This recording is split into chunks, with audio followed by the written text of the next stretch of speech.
Okay, straight on to issue 17, February 1987. Still only £1. Britain's only magazine devoted to the Amstrad CPC 464, 664, and 6128. Nothing else existed yet, apparently. Not an official Amstrad publication. A publishing revolution.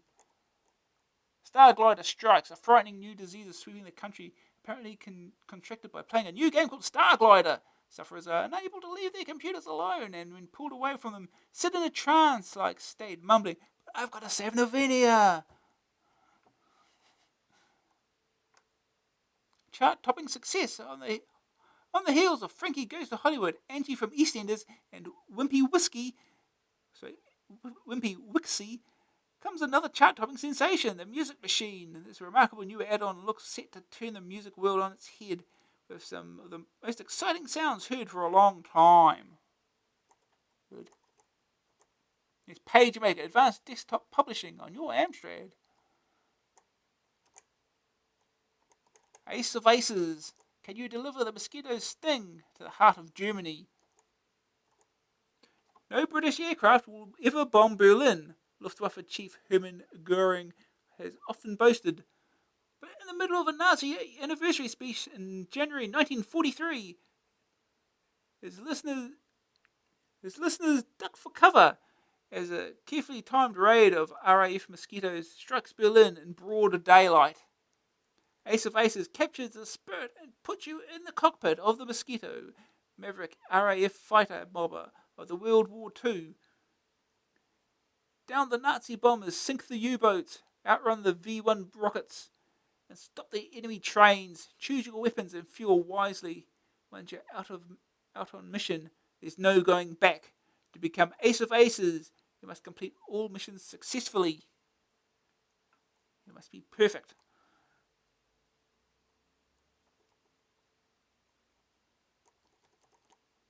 So what do we get to look forward to in this issue?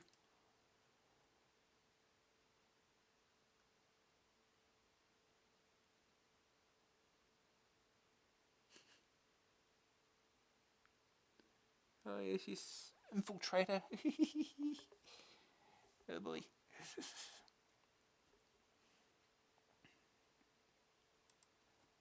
Yeah. What we have to look forward to is just a selection of what's in this issue. Marble Madness, the construction set. What a brilliant game. It's tough, it's changeable, it's addictive, and you'd better buy it or you'll never forgive yourself. Spectrum 895, Amstrad 995. Trademark on copyright 1984 by Atari Games, licensed to Melbourne House. The official arcade version.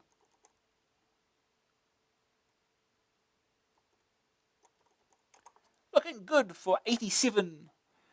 The Amstrad CPC machines are entering the new year strong as they've ever been. The games are better than ever, the serious software is more varied and interesting, and users are finding more and more things that the Amstrad can do. This issue shows just what's possible when people put their minds to it. PageMaker has appeared at last, and it was really worth it waiting for. It may well be the utility of the year already.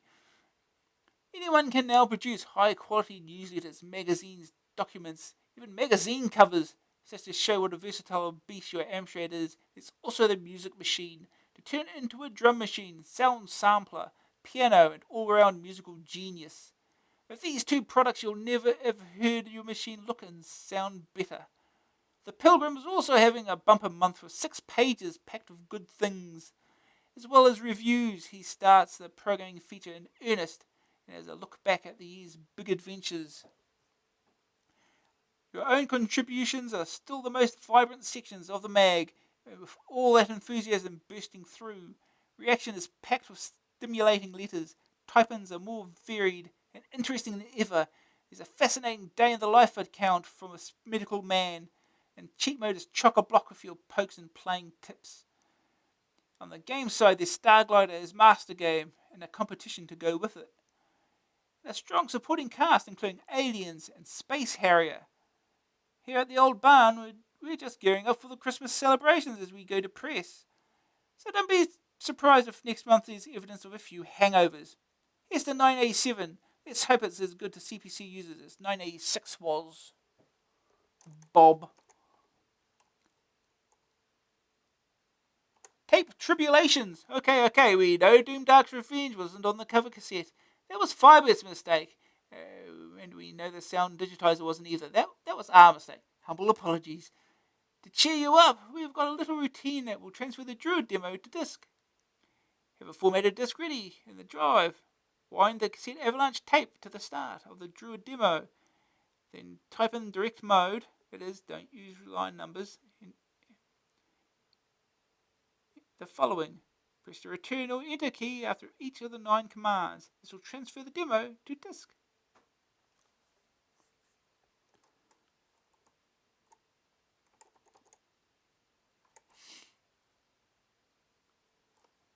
No slashes. We have a new typesetting machine this month, which is still having teething problems, so please watch out for a couple of points. In program listings, be careful to spot the difference between the number 0 and the letter O, because we haven't been able to put the slash on the zeros. Remember, you'll never find a letter O in a data statement. Also, watch out for any hash symbols shifted 3 key that have printed as pound signs. We think we've spotted them all, but just in case. CB coming at you.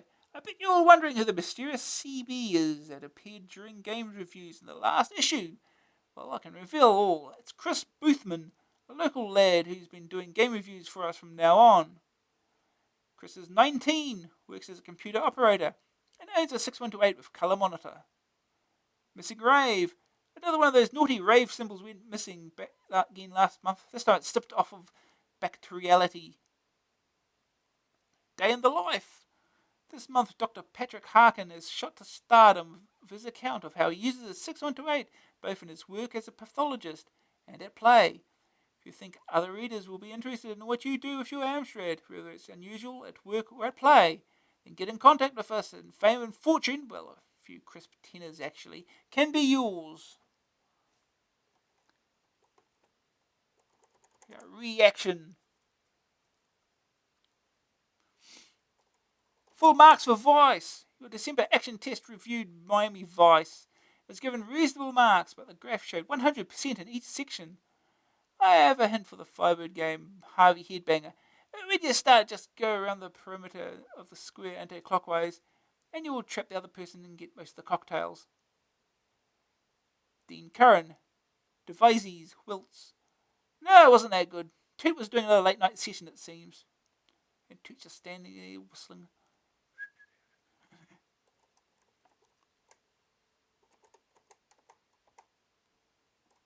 Index rated. I've read your magazine since the first issue. I must compliment you on the quality of your writing and the maturity of outlook displayed within your covers. You maintain a pleasing balance between the childish enthusiasm of some magazines and the dull stolidity of others. I'm not a computer owner, but I constantly dream of what I will buy when I acquire sufficient funds. Computer magazines are therefore, for me, a form of pornography, feeding my idle fantasies, and AA has performed admirably in this role. Indeed, my continued interest in the Amstrad as an object of desire can be largely attributed to the wit and intelligence of AA's reviews and articles. There is, however, one glaring omission from your pages that you should take immediate steps to rectify. A source of so much valuable information as AA is bound to have used as a reference work. An essential item in any reference work is an index. When I finally possess an Amstrad, I will constantly wish to refer to half-remembered articles, reviews, tips, pokes, and programs. How am I to find them without partaking search through a pile of magazines rapidly becoming dog-eared? A simple addition would satisfy my scholarly mind and make perfect my enjoyment of AA. Ian Fraser James, Whitstable, Kent. An index would be handy around the office too, when Bob Wade's brain isn't here to ask. One day. In the meantime, faithful reader Julie Gilg of 9 Silver Avenue, Exeter, keeps an index of games reviews, 50p plus stamp. Okay. Barnum's Time Warp. It happens to every magazine in the end. What I mean is that your mag comes out nearly a month early. This must be good because we all get our favourite mag nice and early. Also means that the Christmas issue ends up being January. Most other mags keep it to December. With the result, I sent you Christmas greetings early in time for the December issue. Yeah, keep those types of letters for the right issue.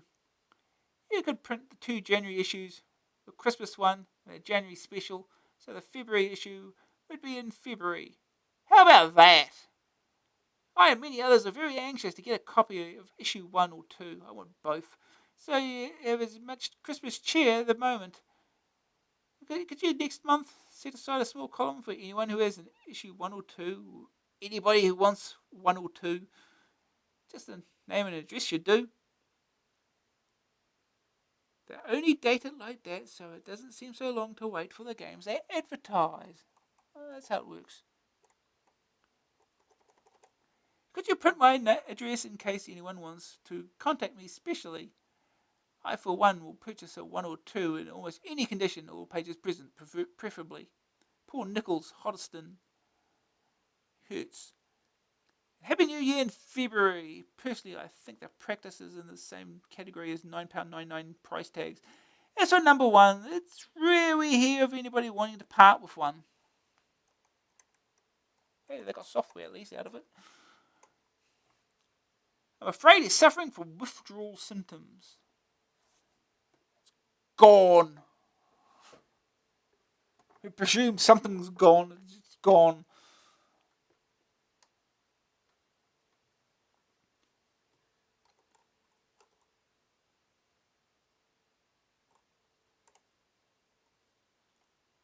Oh, Christmas avalanche. It makes a literal avalanche.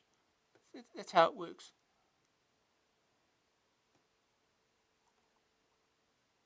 Index 2. I'm sure many readers must feel as frustrated as I have in the past. You're stuck in a game and remember seeing something a few months ago but can't remember which issue. So you waste time hunting through back issues hoping to turn up something which will help. I spent a considerable time compiling a joint index of issues 3 to 15 of Amstrad Action and all issues up to and including December 1986 of Amstrad Computer User.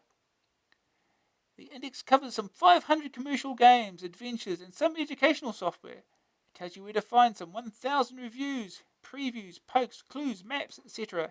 And I believe it will prove an invaluable time saver to any dedicated games player. Copies are available from me for £1 plus a large SAE. Michael McFall, subscriber. He's a subscriber. He's in Northern Ireland even.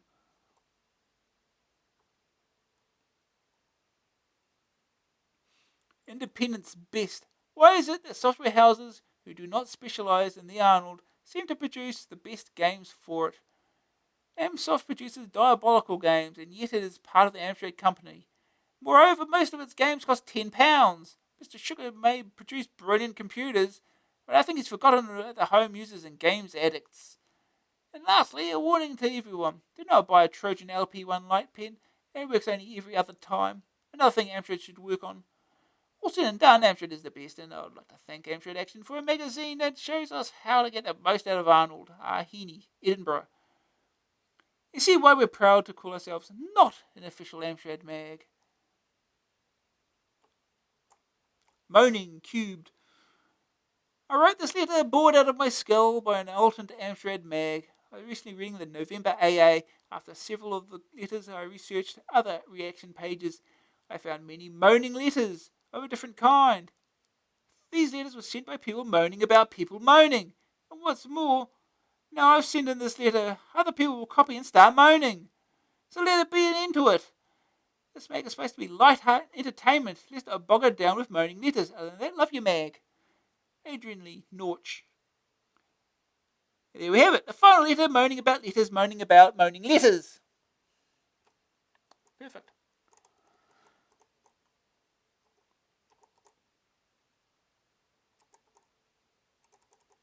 Where to buy no monitor?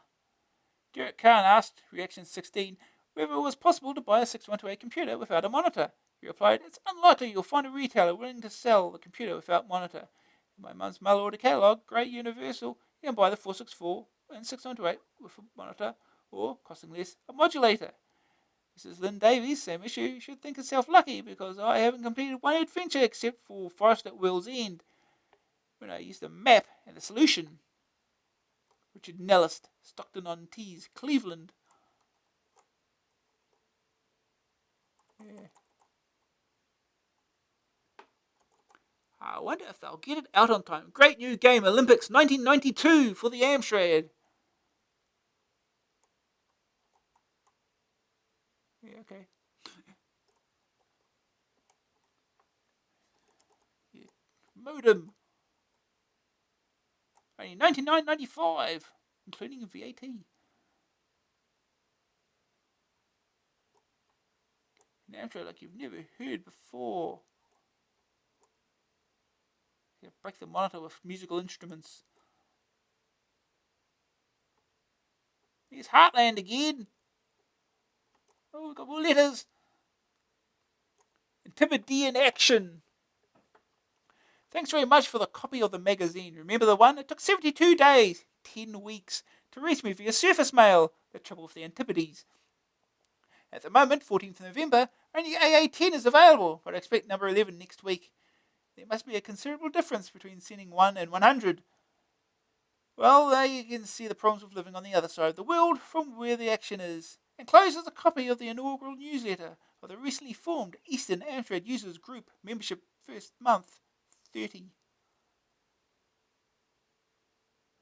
Todd Dixon, Eastern Amstrad Users Group, care of PO Box 6559, Wellesley Street, Auckland, New Zealand. See, the magazine did come down here. Eventually.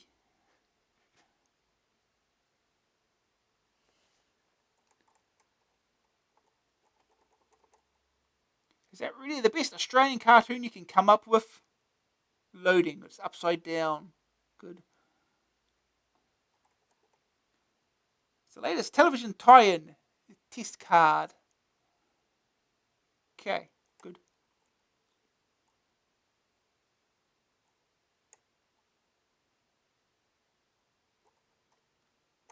He's too wearing a cowboy hat for some reason. It's far too big. Amscene. BCPL ready. Anna, famous for the Maxam assembler and Protex word processor, have completed BCPL. BCPL is often referred to as a systems programming language. It is generally good for writing programs such as word processors and compilers, but it is also an excellent general purpose language. Basic and Pascal have several different variable types, for example strings and integers. BCPL, on the other hand, is not constrained by these rules. All variables are simple numbers. This and the fact that BCPL can access any part of memory gives it a great flexibility and an ability to trash everything. For £40, you receive a disc containing BCPL and a few example programs thrown in for free. Thrown in for free is a ROM also containing BCPL. You get on ROM for free as well with the disc, I guess. I don't know.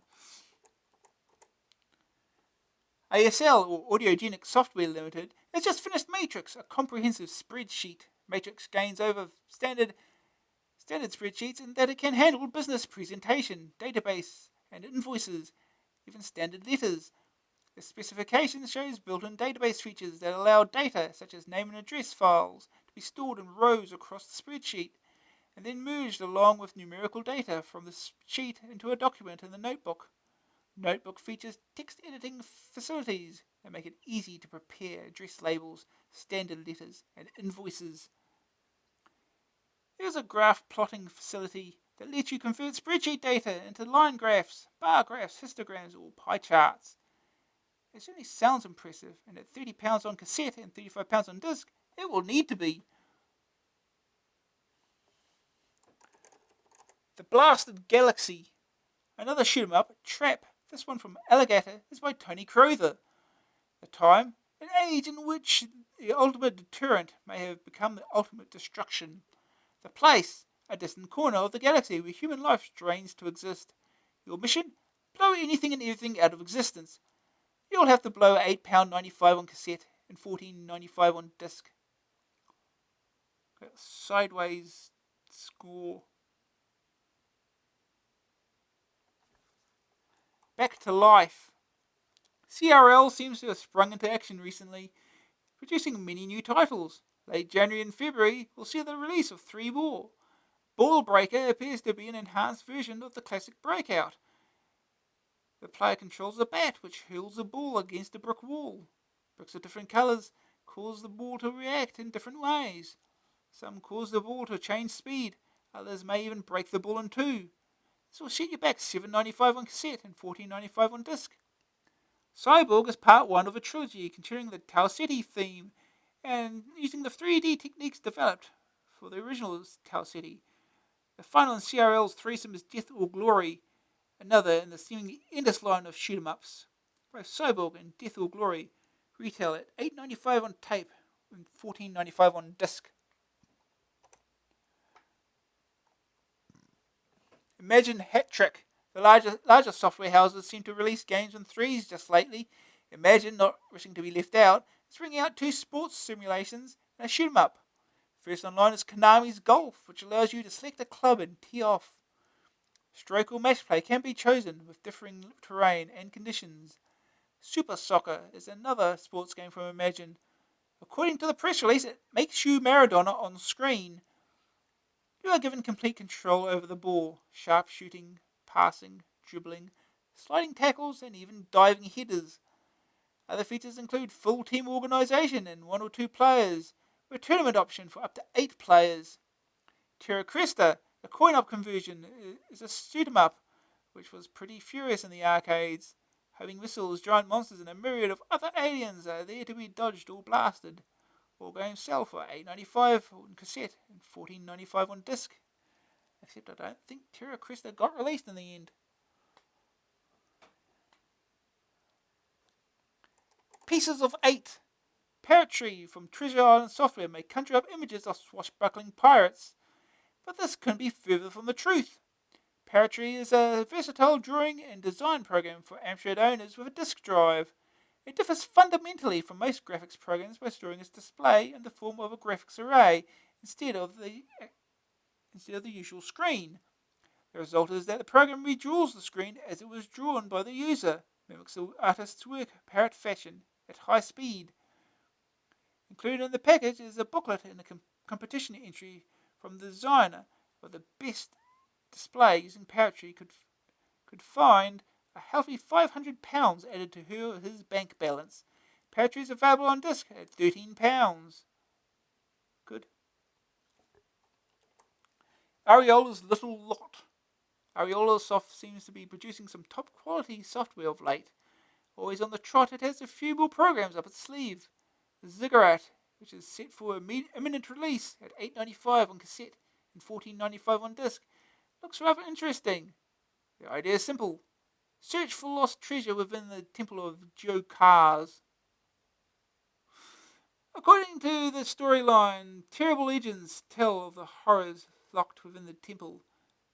Mimbis, evil manic beings who roam its labyrinth and who take over your own ghost to make them one of your kind. A Mimbi is a cross between a mummy and a zombie. Oh, of course. Mountie Mix Death Ride is another of Ariola's offerings. From what we gather, it's cops and robbers time. There's a twist though. You play the bad guy. It promises to be a fast and furious shootout, retailing at $9.95 and $14.95 on cassette and disc.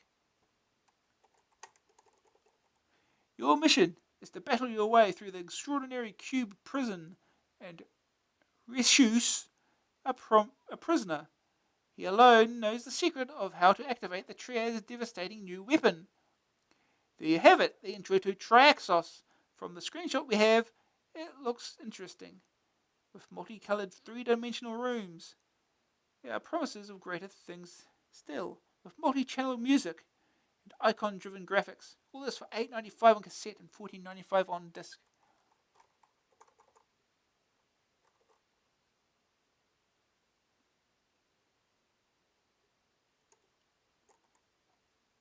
Kiai and other noises.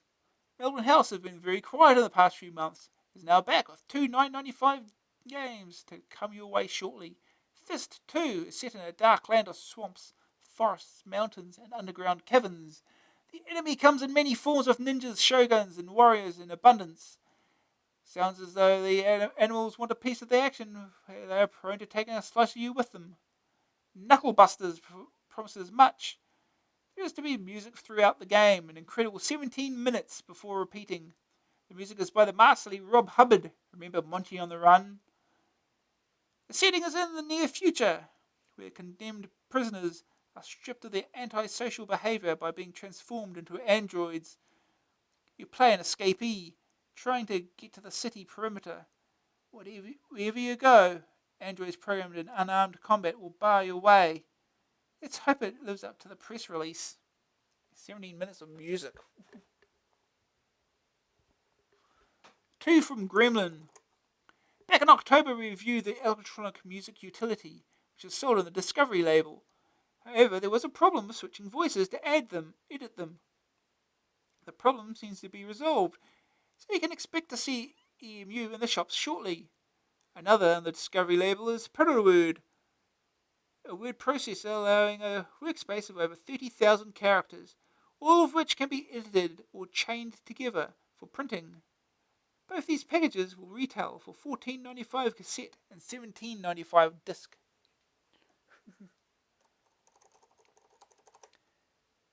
Going cheap, Codemasters, responsible for the highly acclaimed Terra Cognita, has 2 new programs about to hit your Amstrad, Vampire and Super Robin Hood, both retailing at $1.99 on cassette only.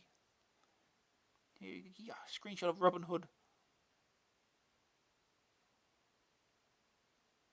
The first, well, not the first game, it's the second game we've seen from the Oliver twins.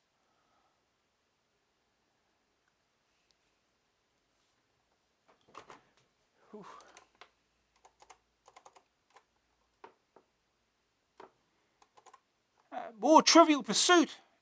Domark are releasing yet another set of questions for its computer version of the trivia board game. It's called the Young Players Edition and is aimed at children from age 7 and up.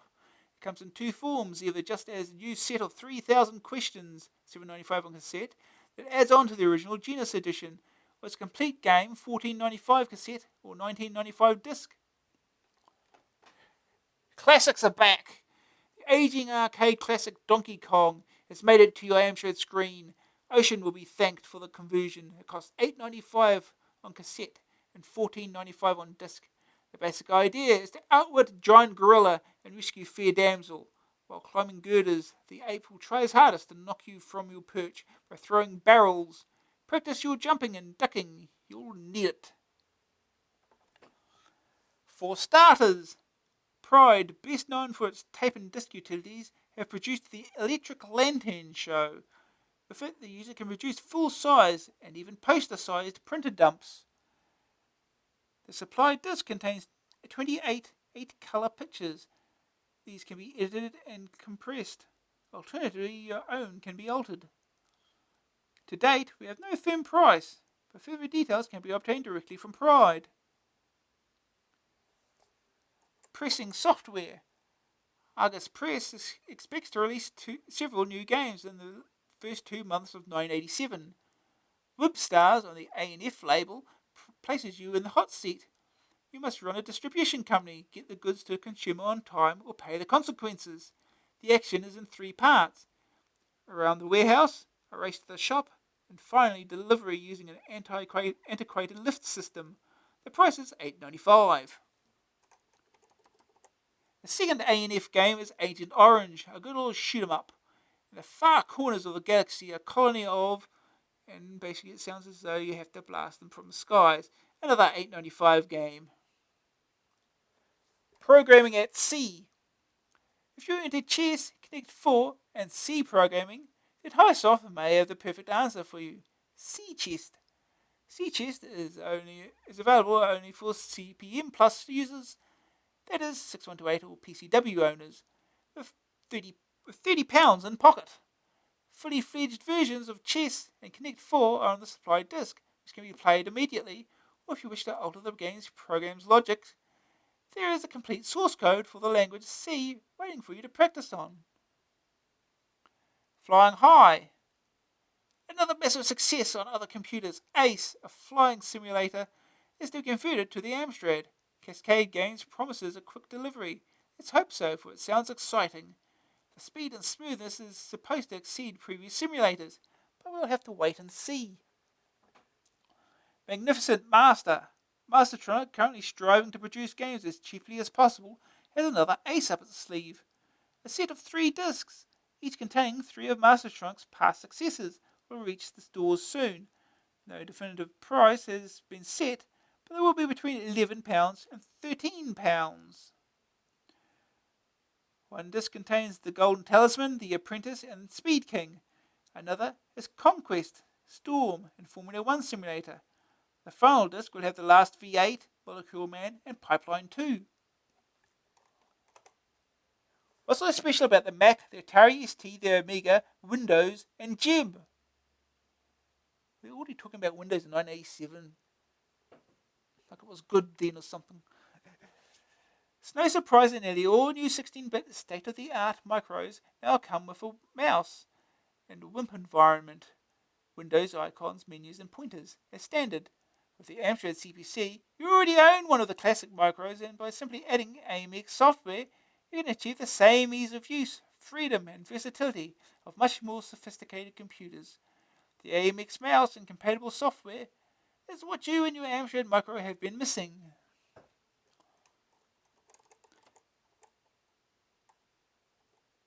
All this stuff. Art and Mouse Operating System, AMX Mouse Package, tape and 3-inch disc. $69.95. Oh, it does include the mouse. Hell, I think.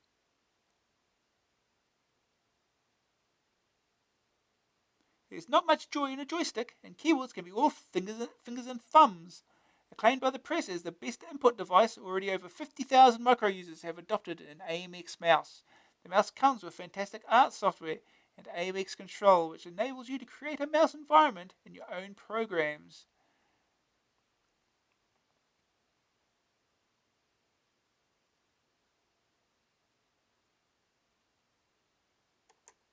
Got AMX PageMaker, which is only $49.95.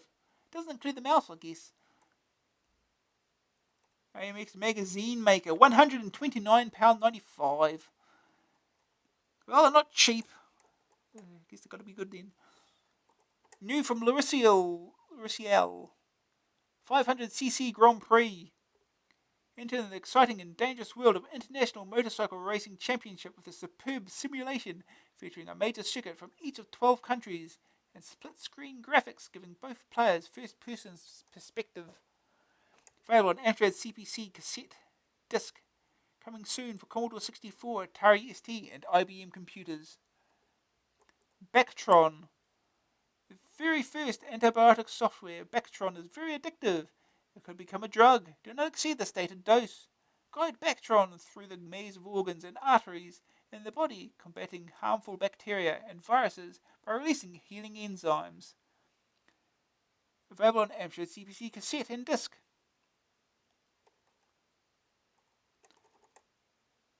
Control MGT, a jet-powered magnetic tank, through a weird and frozen world of puzzles and surprises. The graphics are brilliant, very atmospheric. A great game I could play for hours. The puzzles are ingenious. Amtix.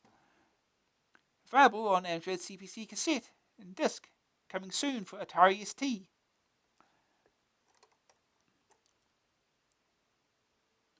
The good old popular Loriciel logo. Who doesn't love a good cat logo?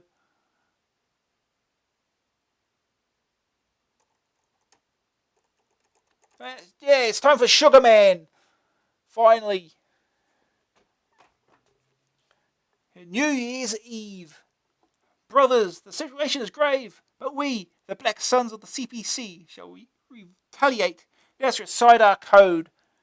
Cut off an arm, it shall grow in you. Cut off a leg, 10 shall take its place. Cut off a foot, it shall kick you in the teeth. Software sales have fallen, brothers. Some software houses deem our beloved machines to be inviolable software outlets. I, the Supreme Son, have sussed that it is a ploy by Sugar to promote sales of the dreaded PC 1512. We must make him pay. I will send in the hacker. The hacker? You can't use the hacker. Cripes, not him. It's inhuman. Guy's a psycho. He's ugly too. Hello, fans. Hacker buddy, how you doing, Hack? Good to see you, pal. Well, is that the time I've got to get home? At the Sugar Mansion, private 664 users will be prosecuted. Let old acquaintance be forgot. Let old computers be forgot. Suddenly, Croom, eek, yike, gatecrasher.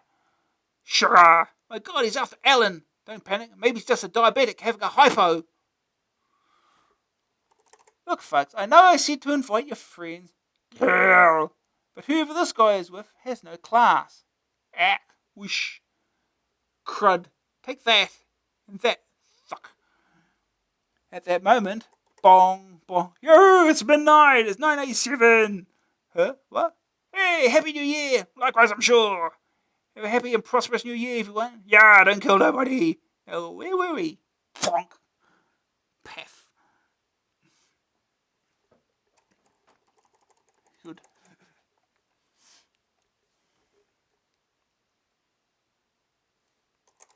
The music machine. Yeah, okay. We won't read all these reviews. Stick to the games.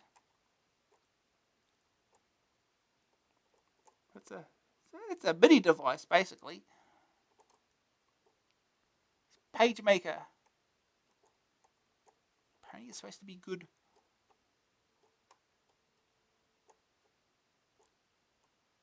Got a few pages of it. Good news, features galore, powerful text handling routines, advanced graphics toolbox included, digitized pictures can be incorporated, printouts are unbelievable. Bad news, takes a while to get used to all the features. So you want too many features. What? Surely you're not still waiting for that game to load. Is it about time you bought your software from Amstrad, the only company which sells you game software on disc and cassette prices? Considering you can get Master Tronic games for $1.99 on cassette, on disc, and a blank disc on its own costs £4, around about.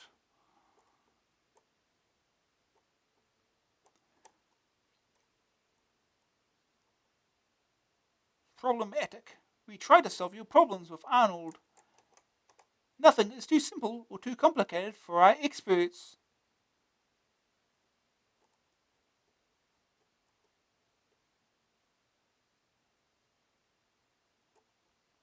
Type-ins, 3D loops, variable height. The program does landscapes. Very sophisticated, it's 13 lines long. Multicolored modes. Basically, it's just a program that sets the border and inks once every interrupt, which is 6 times per 6 times per screen per frame. Every 300,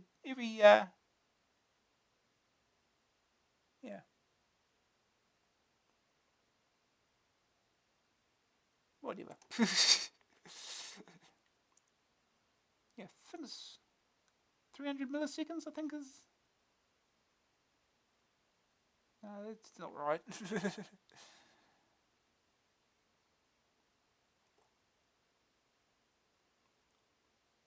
It's 312 scan lines, I think, in all. PAL standard. You can interrupt every 52 scan lines. Which is 6 times per frame. Rotating triangle. A budgie. Everyone had absolutely useless program to make Arnold chirp like a budgie. Your prayers have been answered. Yay. Exactly what we want. Carl. Manhattan 95. 100% role-playing game. Come down to the fascinating and devilish world of Thulante. If you are a warrior or a dealer, you'll have to fight against terrible enemies whose only aim is to destroy you. Forget about soapy characters and flying witches. The most fearsome of all antisocials has got one mission: to get the president out of the prison like Manhattan. Blood will not be spared. Ubisoft. Still got Asphalt and Zombie. Zombie, which you played from the last issue. See, their first published game. 1991, the year of all dangers. Motorways have become bloody battlefields, full of looters of all kinds. Your mission is to drive an Arctic lorry changed into a tank and to carry your cargo into safety. Yeah, remember when all the motorways become bloody battlefields in 1991? Remember that? Those were times. When there is no space left in hell, the dead are coming back to Earth. The last possible issue is a supermarket where you get down, body and soul, piloted by an icon. Oh, more type-ins. A screen flip.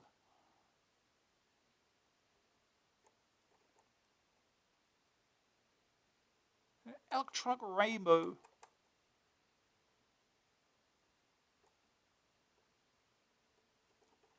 Agrel 86, the dynamic Danish duo Rasmus Keldorf and Mads Havmund have written Agrel, a graphical language.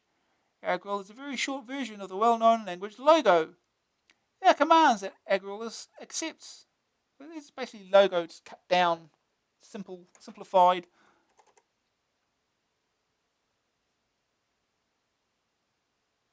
I mean, you get Logo with the 6128 anyway. 6128, get it with on your CPM discs. Just use Logo instead. The 3D World.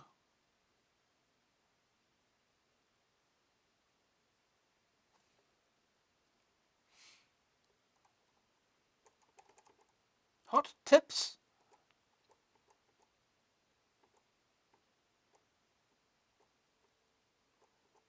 Hardball and Tapper for your CPC 6128 and 464. Hardball puts you in the field as both player and manager with control of physical play and strategic decisions, testing your split-second reactions and your planned approach to the game.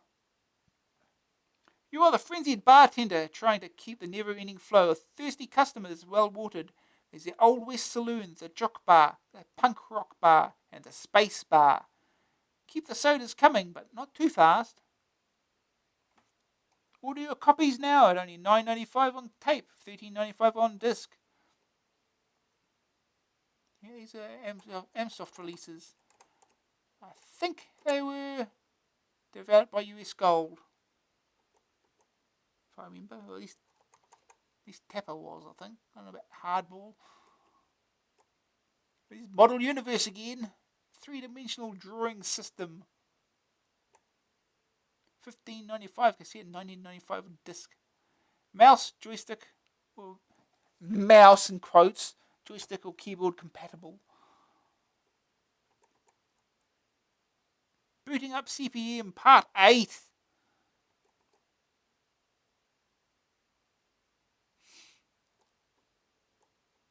All you ever need to know about running CPM.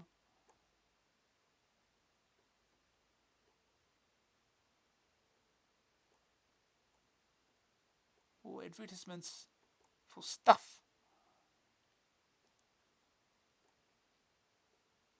A day in the life, surgical support. Dr. Patrick Harkin, a lecturer at the University of Leeds Pathology Department, uses a wide range of computers, micros to mainframes, for medical teaching. He has been recommending the Amstrad range even in the most staid British medical journal. Ooh, fancy. 7 a.m, the post arrives. A letter from the editor of AA asking me to write a day in the life. Nice. And a bank statement. Not so nice. All my friends assume I use a financial program to keep track of my bank account. Since NatWest has invested millions in hardware and software to do just that, it seems churlish of me to duplicate the effort. 9 a.m. This morning I am lecturing to a group of medical students. It is a complex lecture, so I have a handout for them. I wrote it on my 6128 using ProText and ProSpell. It is text only. It would be very useful to be able to include graphics, so as soon as I saw the adverts for AMX PageMaker, I ordered a copy and bought an AMX mouse. 4 months later, no PageMaker and no reply to my letter about the bugs in AMX art. Serious Software seems just as hyped and promoted as games. 10:05 a.m. In my pigeonhole, I find a letter from the coroner asking me to give evidence in an inquest. I call up my original report on my Office 6128 to refresh my memory. 11 a.m. One of my current research interests is a computer-based audit of hospital autopsy practice. This is done on a university mainframe. As the statistical processes used take a minimum of 4 megabytes of RAM. 4 megabytes of RAM in 1987. We have just finished a preliminary study and are ready for the final run of the data program. 11:10 a.m. Bleep, my radio pager, not editorial censoring. As a hospital doctor, I am involved in patient care and occasionally have to respond to urgent requests from clinicians. This is a call for a fast opinion on a breast tumour. The patient is still in theatre, and depending on the report, will have either a simple removal of the lump or a major operation. This one is benign. 12:40 p.m. Squash. I'm trying to lose some weight and get fit. Sitting in front of a keyboard or microscope all day is making me podgy. Oh no. 2 p.m. Teaching. I have responsibility for a computer-based learning project in this department. We use a network of BBCs as they were the best value for money when we started work on the project 4 years ago. I'm not sure what I'd choose if I was starting again today. The new PC 1512 looks very interesting. There are 12 teaching stations, each of which is fitted with a computer-controlled slide projector. At Leicester, they are using a similar system with video disc. I wrote the control software for both machines as a sideways room trip. 4 p.m. Time to do some writing. Articles published in medical journals are written in standard format, with a list of references to other articles at the end. Every research worker keeps a list of interesting articles so that when the time comes to publish new work, they can be referred to. The trick is to keep references on, say, computer-assisted learning, separate from references on other subjects. I keep a list of all my references on master file. We have a keyword system which allows me to select relevant references. I can then export them from master file and put them at the end of my paper, which I'm writing using ProText. 6 p.m. Home. Dinner and relaxation. I quickly read the journals. 2 good articles in the British Medical Journal and an infinite lies poke for Jack the Nipper in AA. And that will come in handy. I'm a closet games freak, but they can't devote the hours you need to become really good. So these pokes are great. I got into computers 10 years ago, just after I started university, playing a game called Star Trek on one of the mainframes. This was a strategy game rather than a shoot 'em up, and it was written in BASIC. I learned BASIC by studying the listing and adding bits. From there I moved on to Algol and Pascal. Then with the advent of the microcomputer, I moved back to BASIC and then to machine codes. First Z80 and then 6502. My first micro was an XD Sorcerer, then a Dragon 32, Spectrum 48K, and finally a CPC 6128. The others are all hidden in cupboards around the house. 8:20 p.m. Feet up in front of the telly watching Saint Elsewhere. Well, I like it.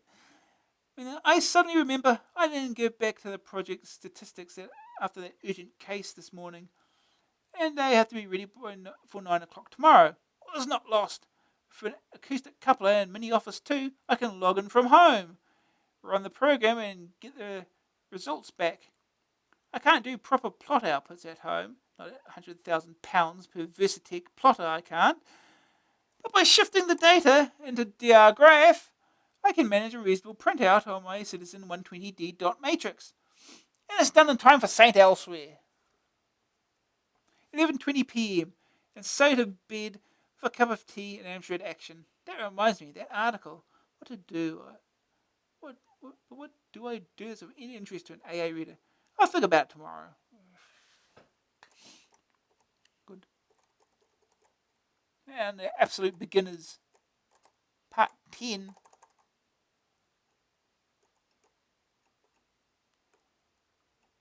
All you even need to know about basic.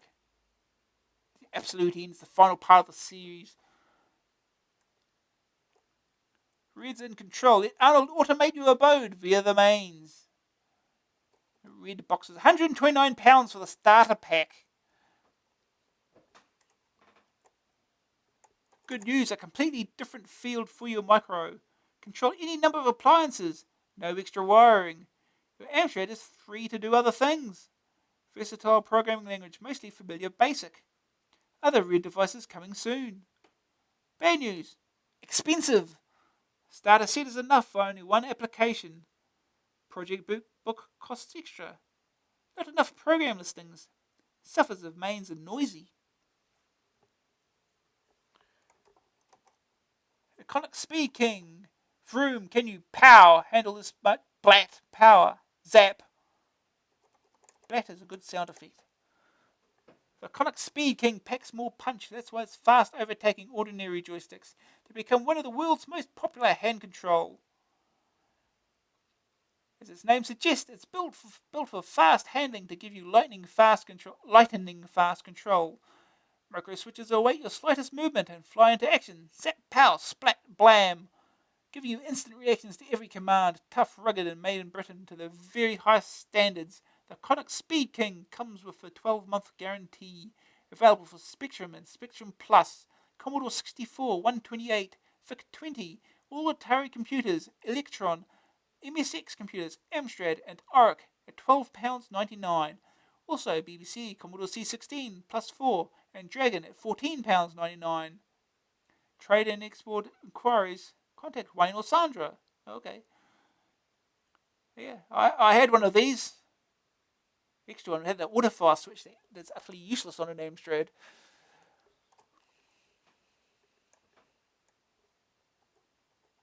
But it otherwise worked. Super Soccer. Konami's Golf. Okay, we finally got to the games. Okay. New Year knockouts. The games just keep on coming this month. We've reviewed over 30 titles that should bring good cheer to the new year. The master game was Starglider, another classic vector graphic game with shoot-'em-up action, strategy, and much more.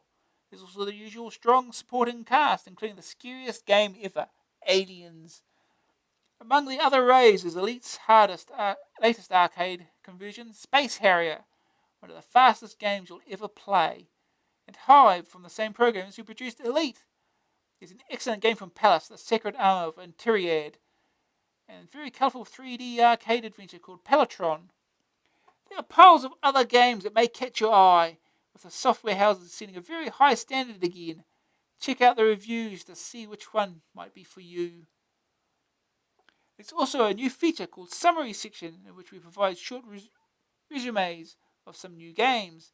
They've all been extensively played in the office and given good or bad news, ratings, and a green screen view. There's never been a better time for Amstrad games, so go for 'em. So, games we're going to be looking at: Starglider, Aliens, Space Harrier, Sacred Armor of Interiad, Pelotron, The Hive, Cat Trap, and Excel. Then you got the other games that aren't so good, but they're all there, and we'll get to play all of them eventually.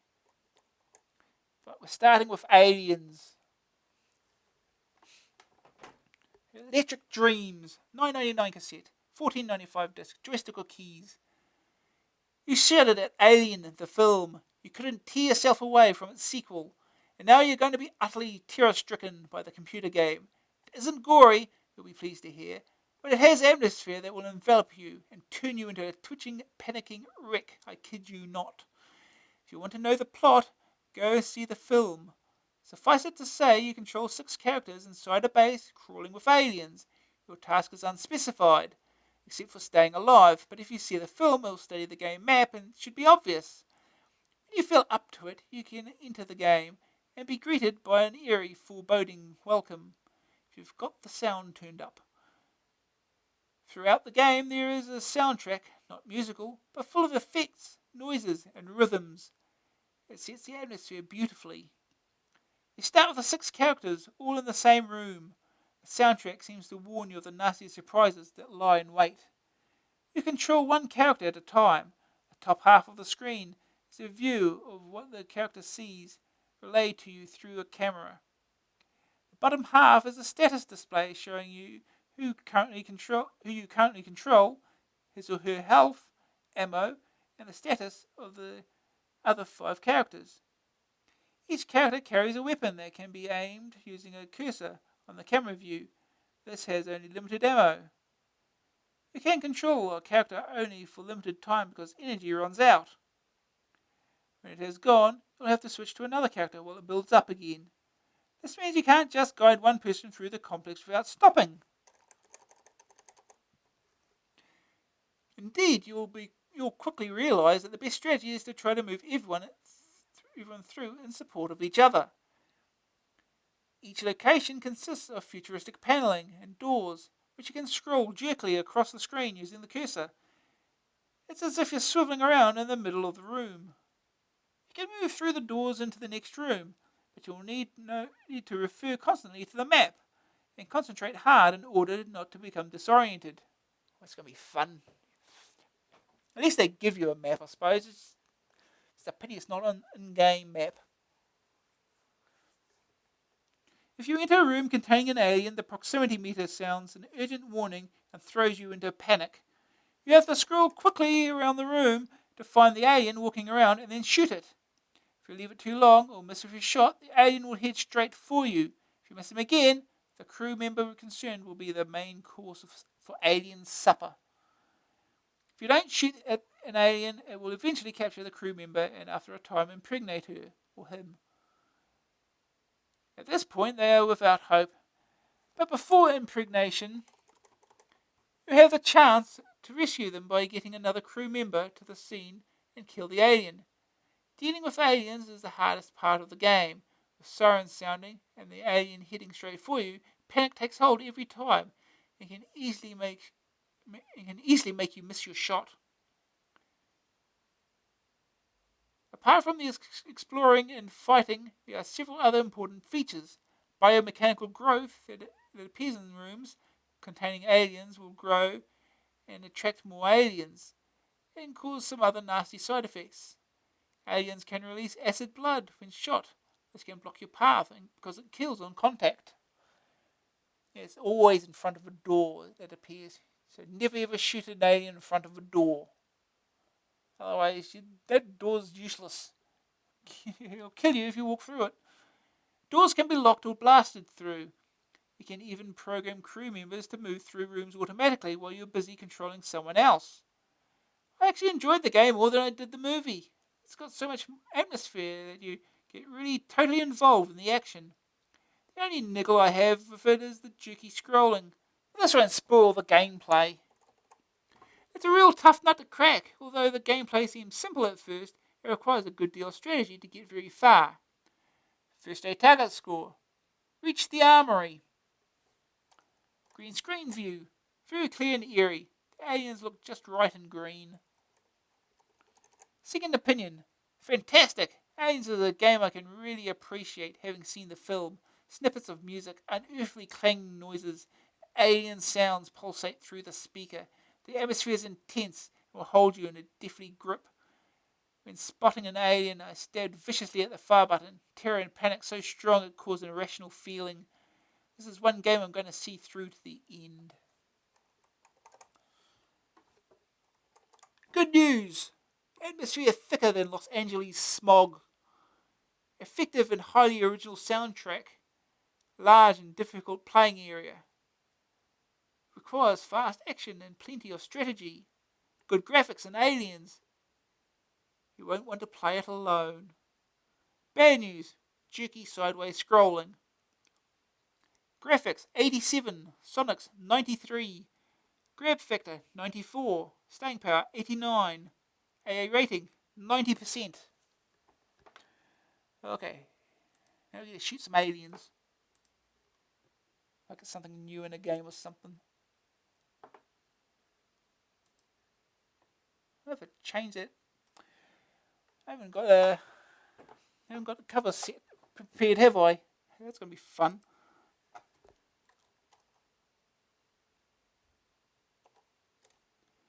Uh,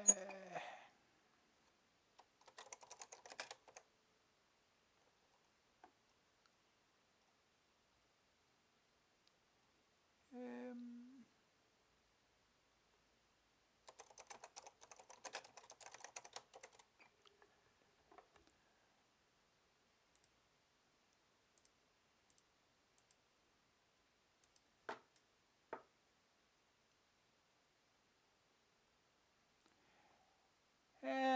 if you're meeting aliens, there's two versions of aliens. It's a UK version and a US version. I think both are on the Commodore 64 as well. One with more comic book style things is the US version. Actually, it's just screenshots there. It's this version.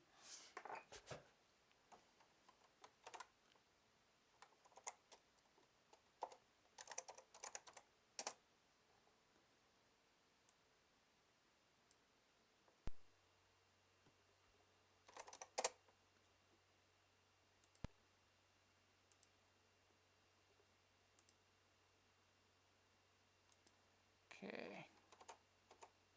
Oh, don't hold the Alt key. It doesn't help much.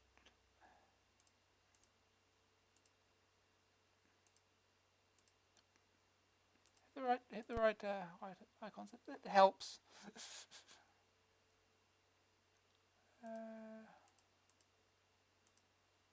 Okay.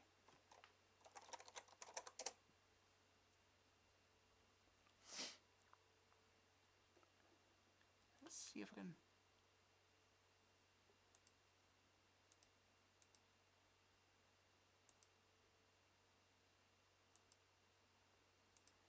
Let's see if I can quickly make a screenshot of this title page.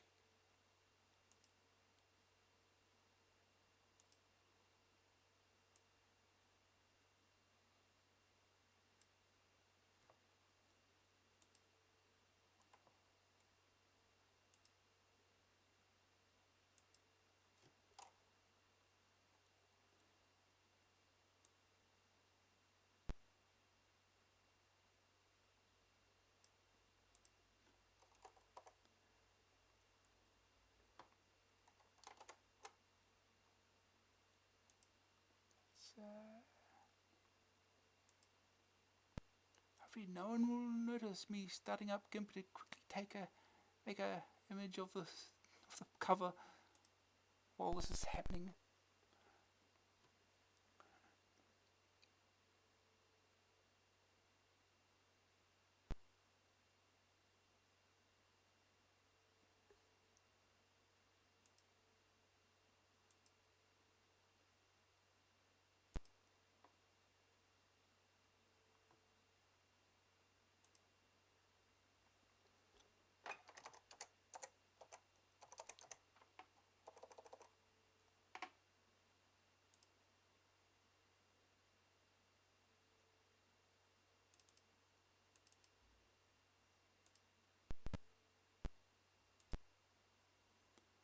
Okay.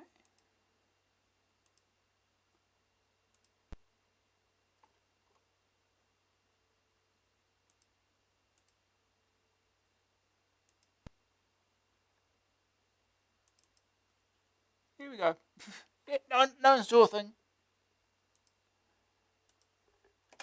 There's music, doesn't it? I'm sure this says music. On the title screen.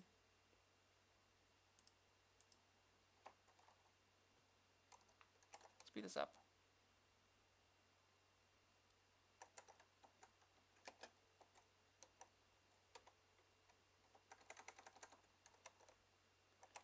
How about we just try this then? definitely does work. Speed this up.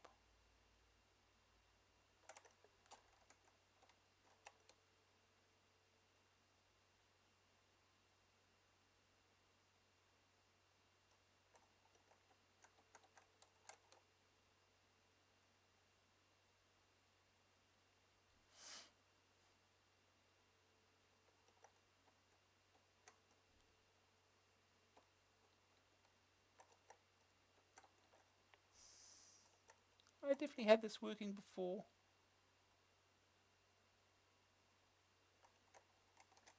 Try different. Just run 80 and see if that works.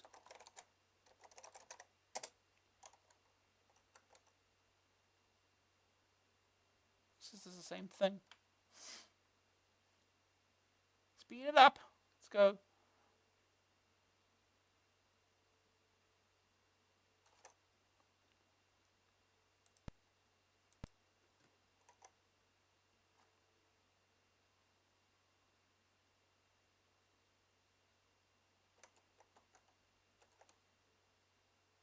Was it just loading?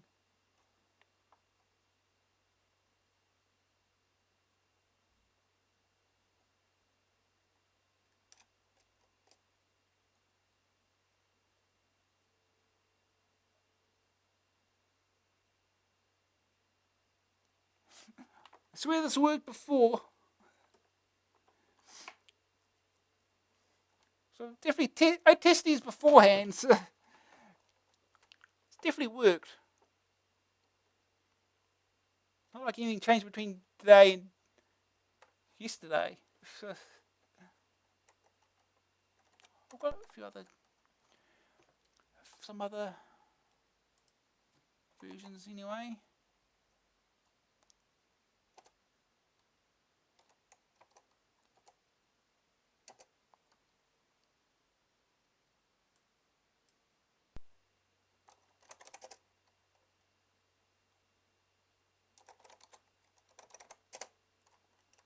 Try this one. Why is it not capturing? Oh no, it is capturing. It's blank. Let's go.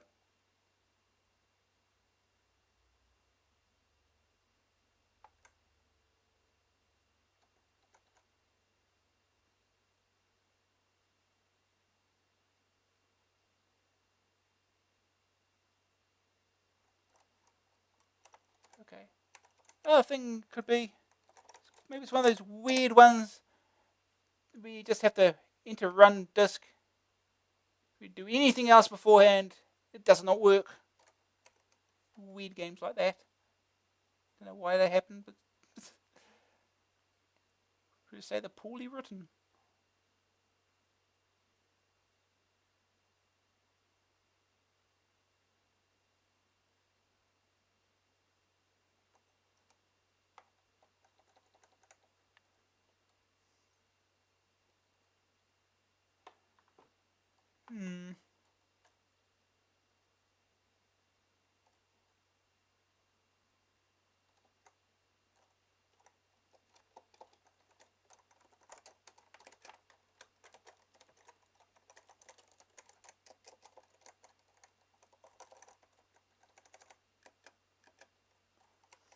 This is weird.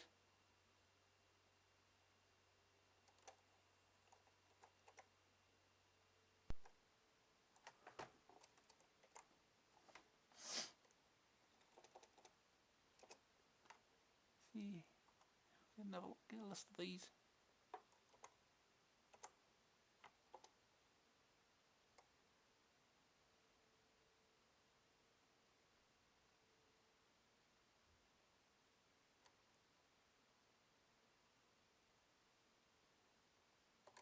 See.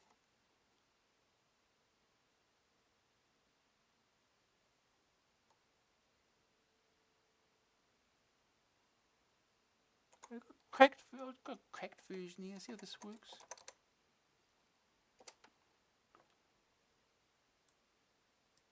Like I said, I swear this worked. This worked yesterday.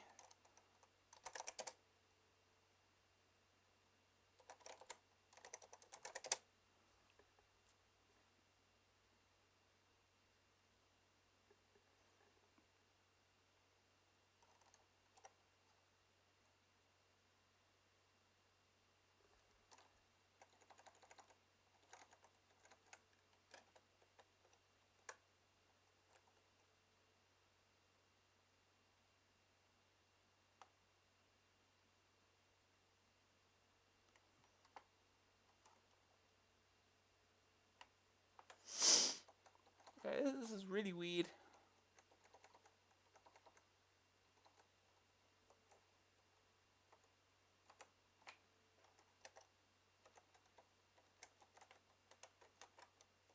Oh! No, there we go.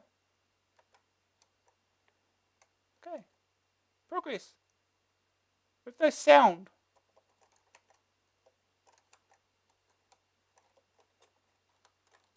And now it's stopped again. Weird. What's wrong with this damn thing?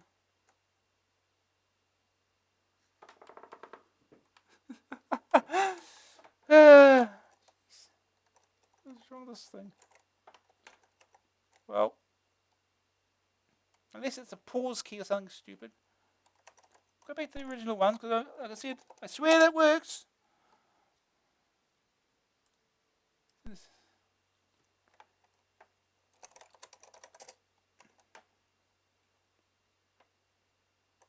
Do have input set correctly, right? Yes. Let's go. I think I pushed Alt, which I think maps to copy.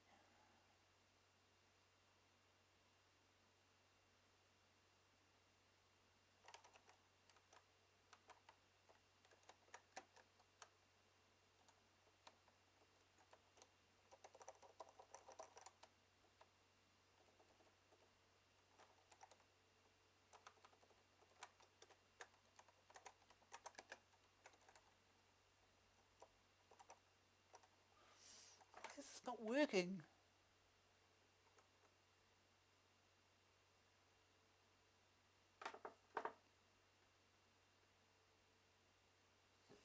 It's not like I'm doing anything different than I was doing yesterday. Weird. Come on.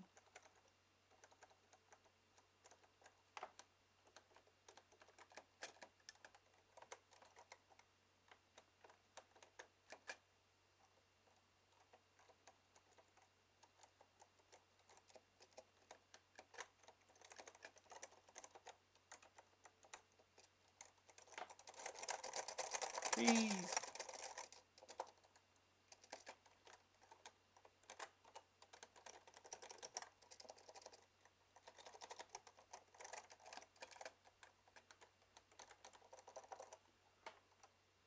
I am absolutely confused. Why is this not working?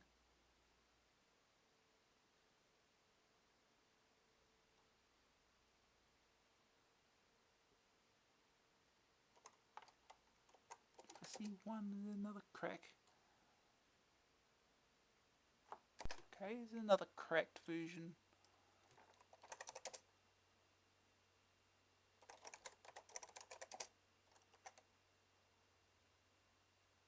It skipped one up part of it.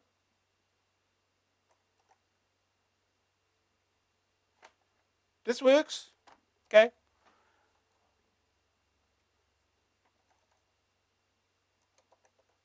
And it fails again. Yeah, the thing I noticed is there's no sound. That's the other thing. I'm sure there's music on the startup. It's weird. I'm sure I used the same version. I'm using MAME 260. That's what I used yesterday.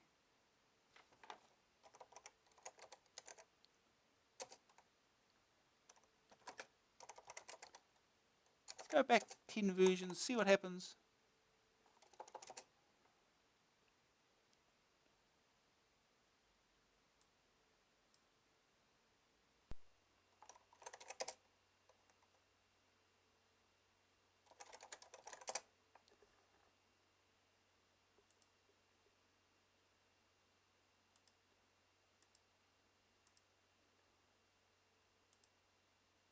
Okay, this is 0.250.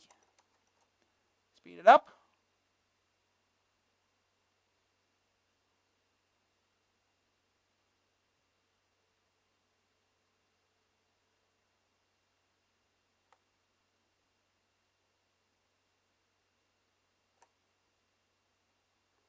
Doing the same thing again. If it's wrong.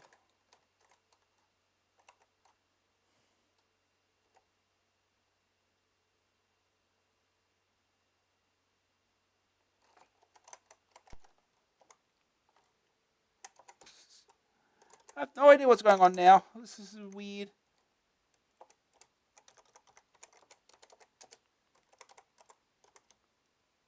Let's try running on a 464. See if that works.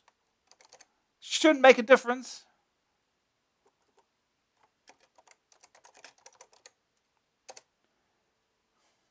This is weird.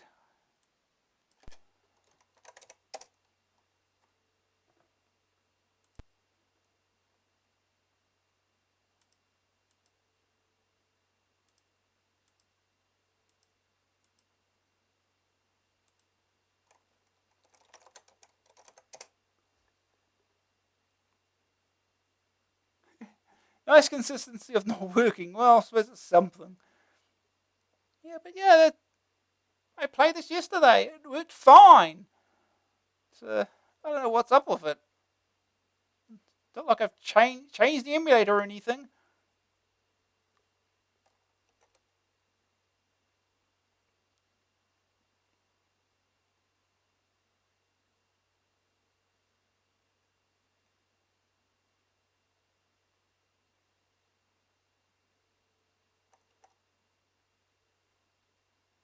Nope. Why is it doing this? What is going on?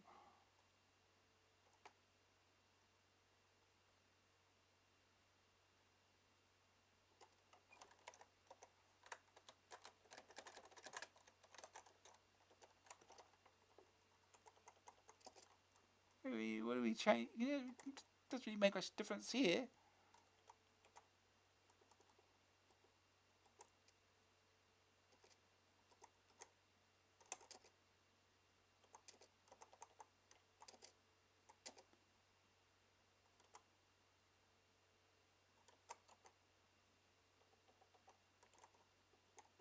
See.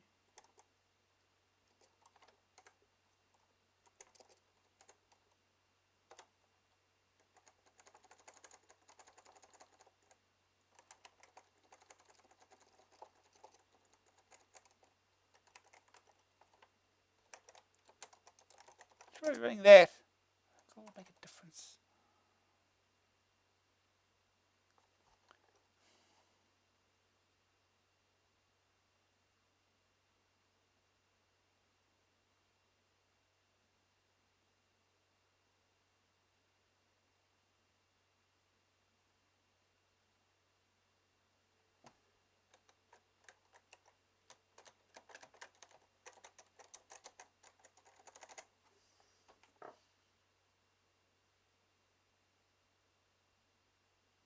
I'm absolutely confused.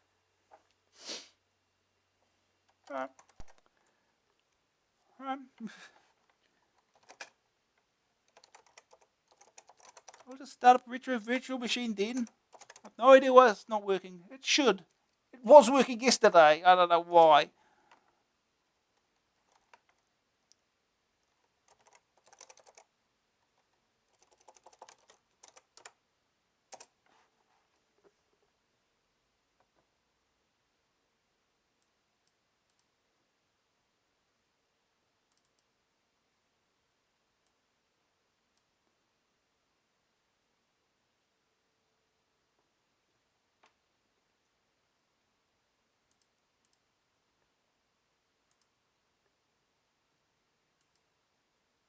Uh,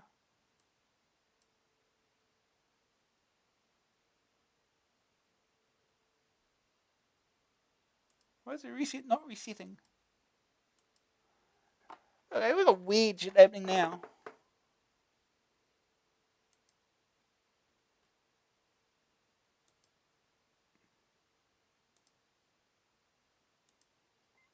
Let's insert disk at least first.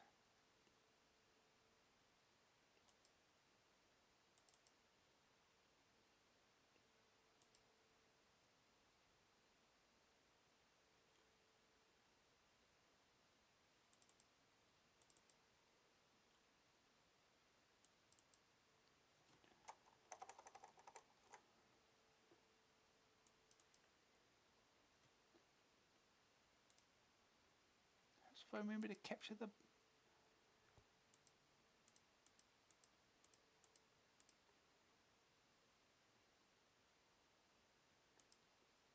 we go.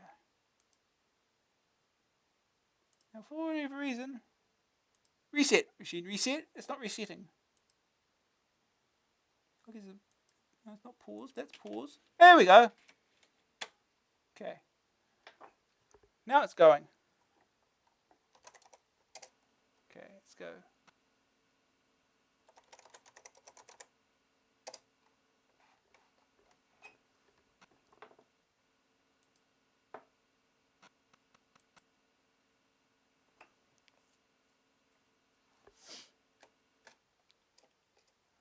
Let's speed up on this thing.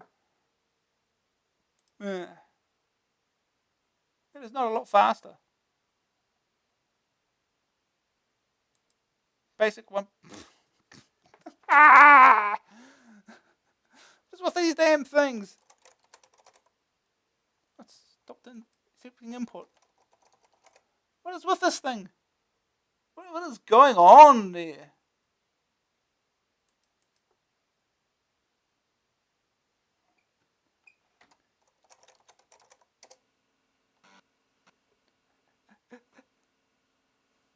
What has this game done? It's cursed.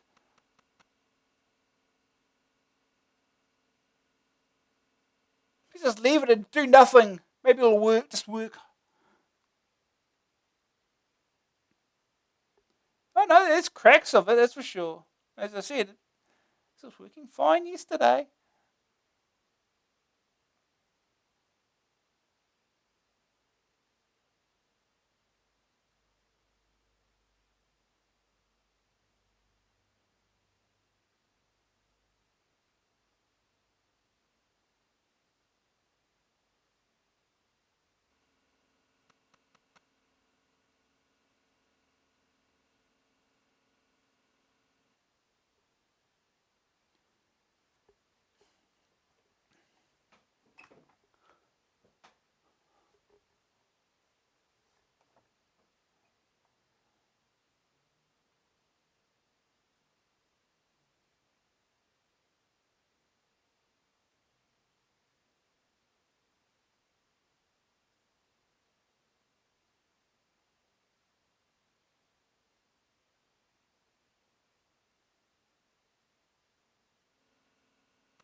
What's with this thing?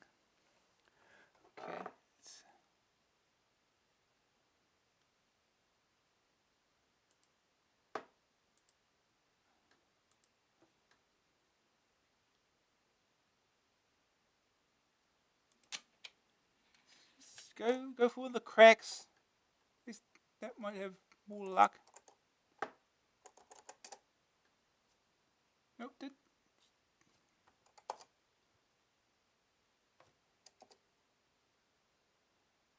Damn it. We have to have a search in the search bar in an open file.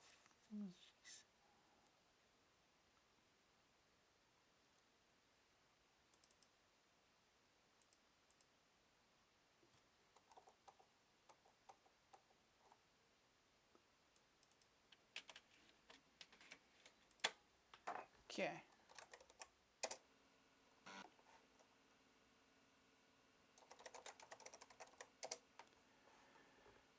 Well, we giffy we. I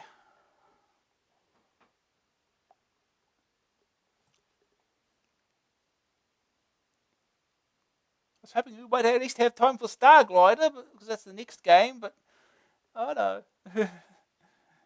We're spending all our time getting this damn thing to run.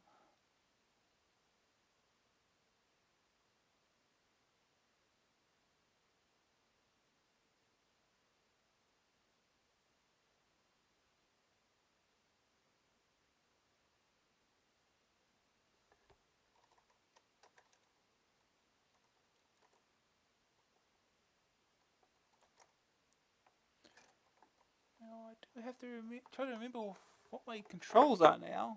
I know I set it up.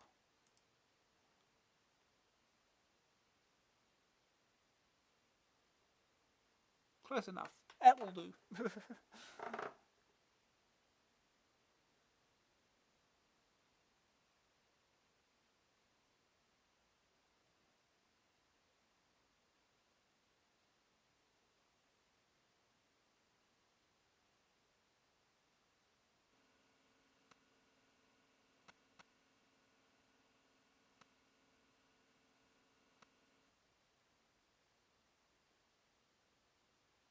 Now we've got to scroll through this.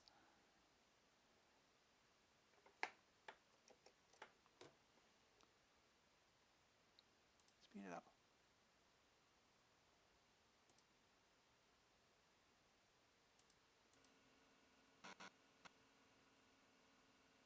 Access.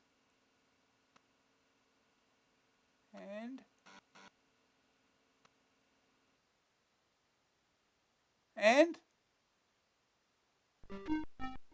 hey!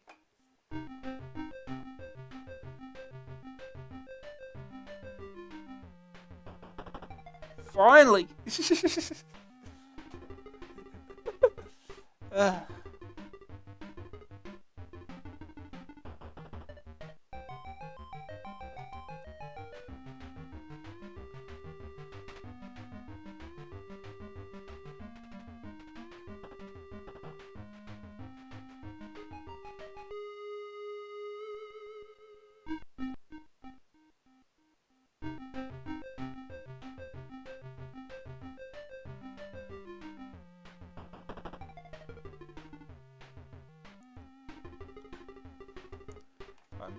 It's going into the game.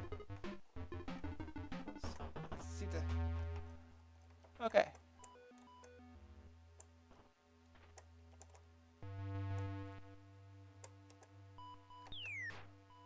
Oh, whoops. Spaces. I just entered the. Up to go. No. I only go through a door. I don't go through a door.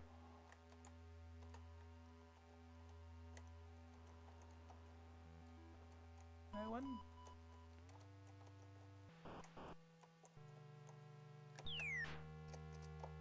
How do we go through a door? I used to know these things.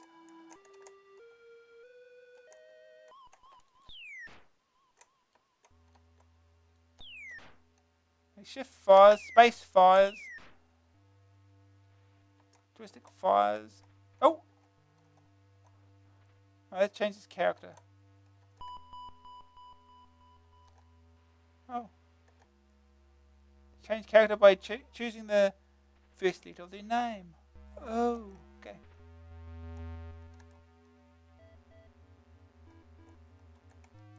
Okay. So, how do we go through door? Okay, that quits. That's good. Okay. Yeah, M quits. I can try and find the map. You think it's an in-game map and quit the game instead. Okay.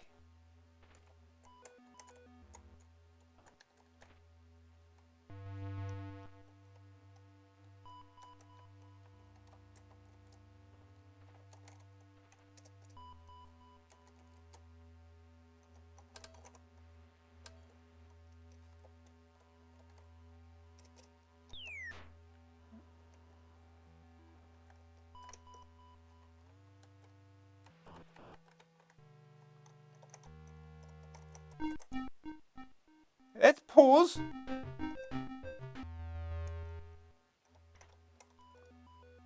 Switching characters again. I for bishop.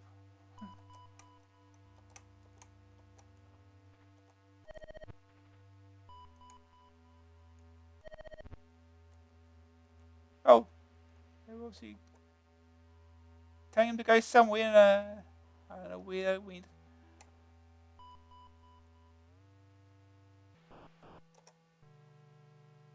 It's dark here.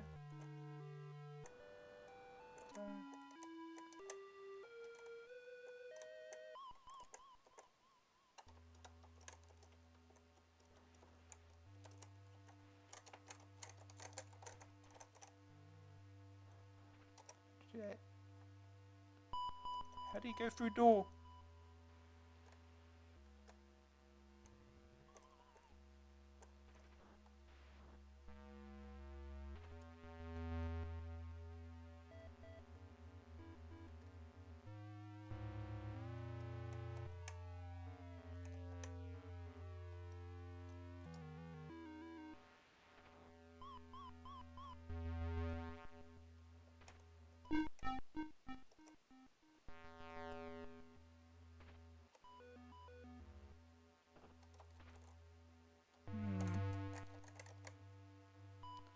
try something here. If we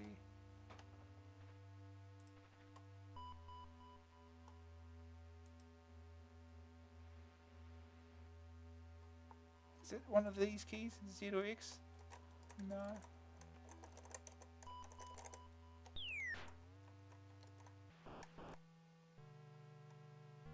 So how on earth do you go through a door?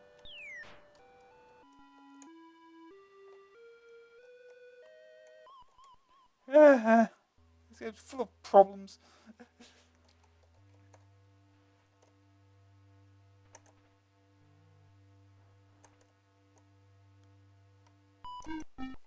Okay, I have to look it up. I'm going to look this up. How to go through doors.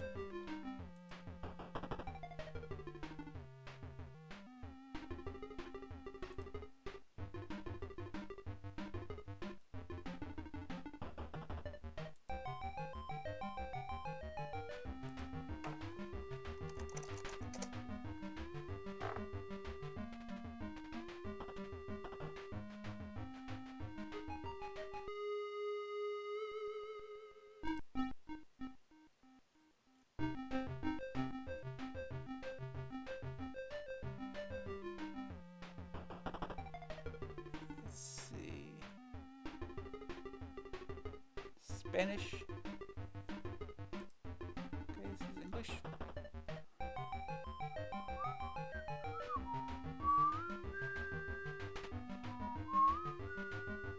Failed. What have they done? Like fail. Yeah, text one here. Blue.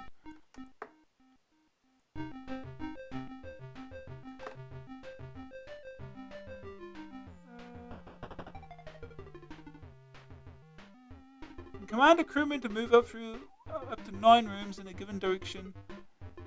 Just enter this through what? In a number of rooms, followed by the direction north, south, east, west.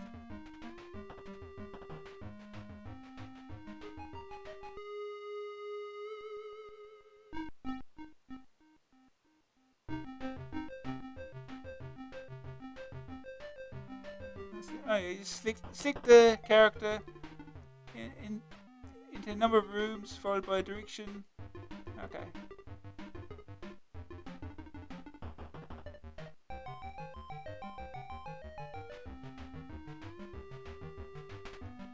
Pause this game, imports mission, shift the fire. Use joystick or keys at any time.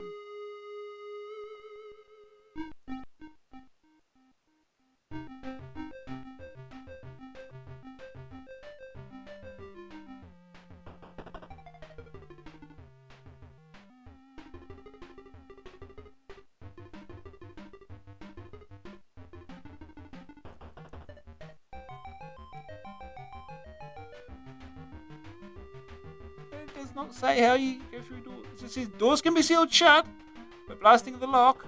If you want to go through them again, you'll need to blast away the whole door.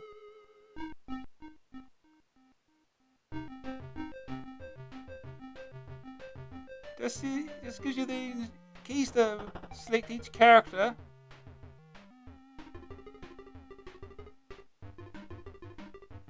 Useless.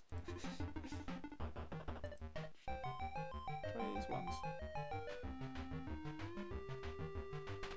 This worked.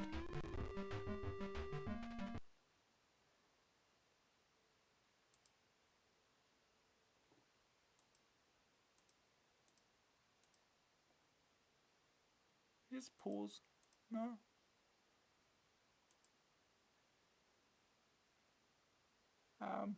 We'll just stop full.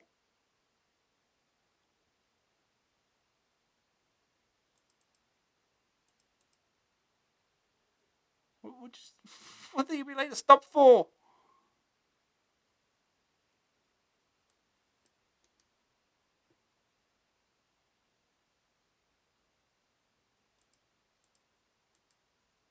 It's still running. So I'm going to stop emulation now just because.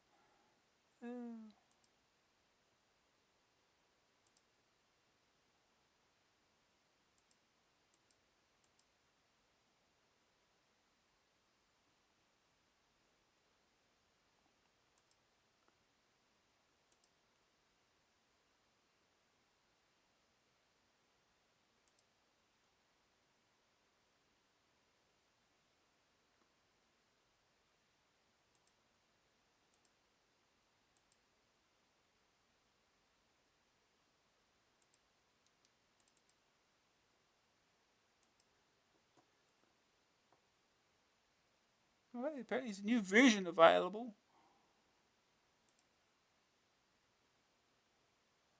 Not helping.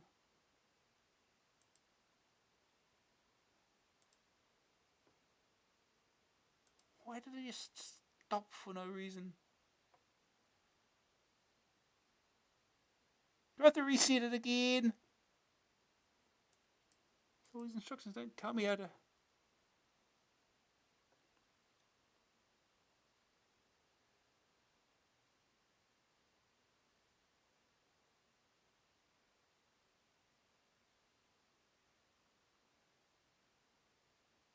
You may also move the crew member through rooms by aiming the smart gun sights over the door and pressing the space bar.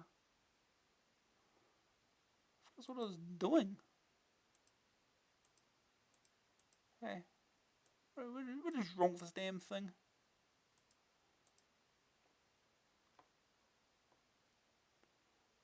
Reset. Machine reset. It's not reset. Oh, no, it's partial reset. What's going on? Not like there's no CPU time to do anything or anything. What is wrong with this thing? Close the window and reopen it.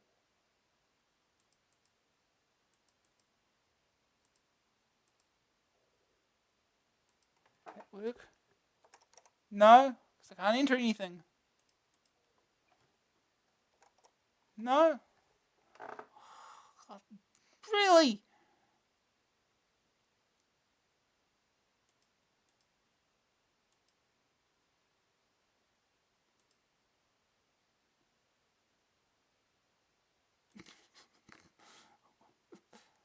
Uh,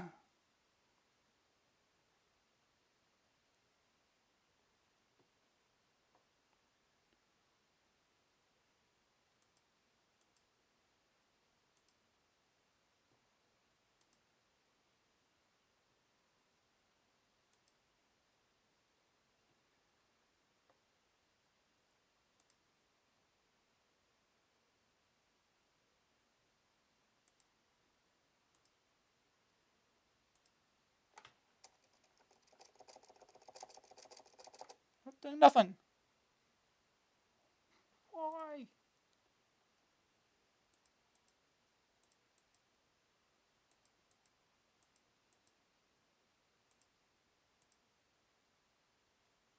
Okay, it's going. Okay, it works while going fast forward. It's not helpful though. It stops when you switch it. Oh, what?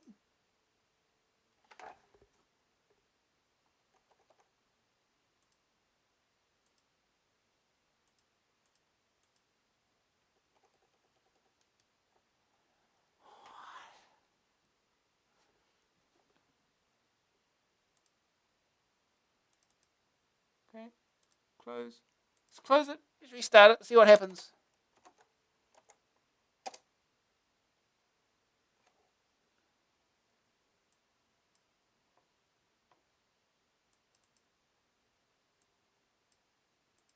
Okay, it's going. Should keep the disk in memory. No, it doesn't. I would have thought it would. Usually does. No idea.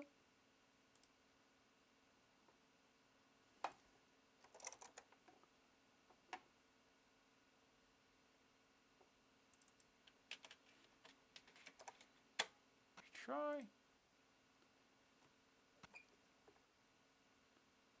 Fast forward.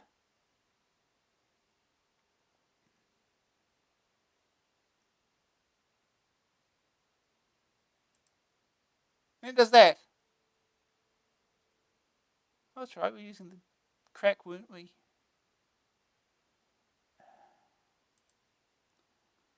One cassette, one disc. I don't remember what disc images I'm using now.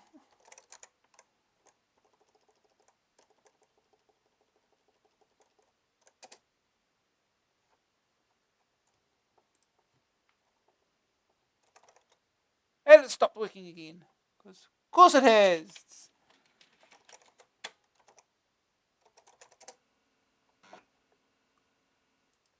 Fast forward.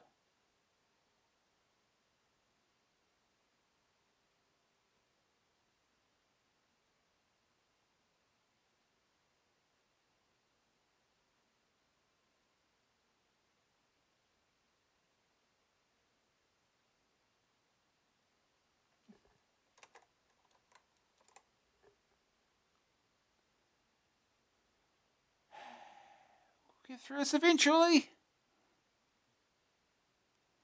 Yeah, it's a good game once you get into it. It can be a little confusing, especially if you don't have the map. This is how I played it back in the day. That was annoying. If you've got the map, it's a bit better.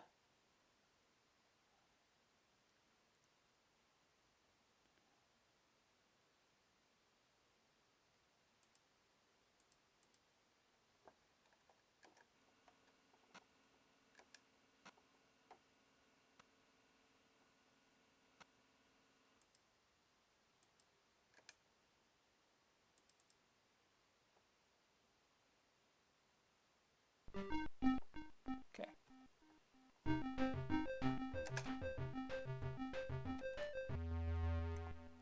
Okay, let's go. I think there's the exit, probably. Okay, yes, that works. Spacebar over door. Yeah, spacebar does nothing otherwise, so it's handy. Okay. Are we getting somewhere?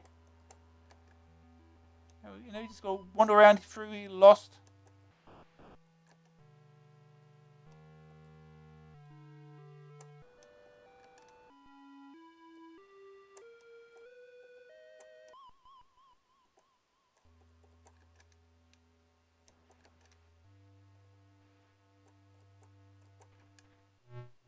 Ooh, alien. Where is it? Where is it? There it is. I shoot in the head. We're not in the armory. The armory is room 24 or 27. I forget. These for points.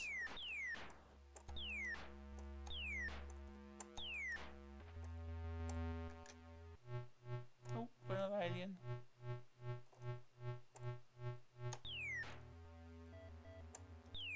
Oops, shut the door.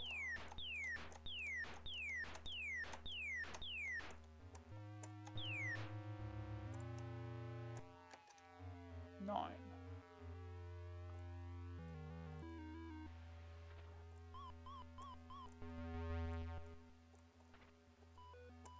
We're in a dead end, are we? Yeah.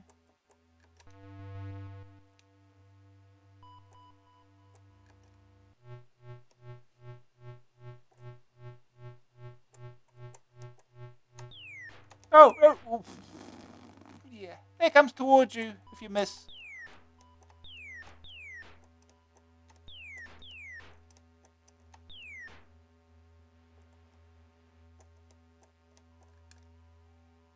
Going backwards again.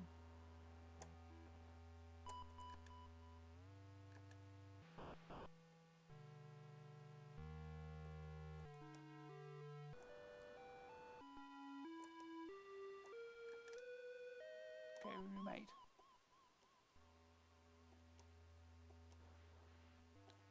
Again, there's only one door here. Oh.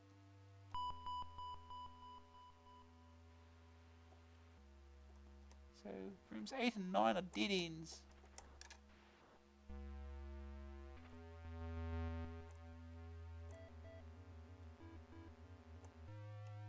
What's this game at a compass?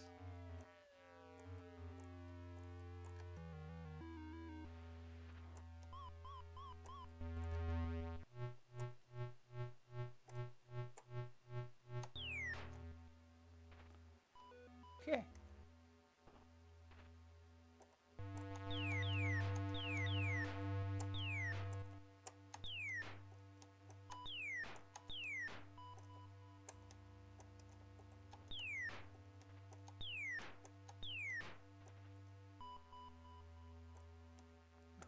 playing video game. Oh, energy's running out.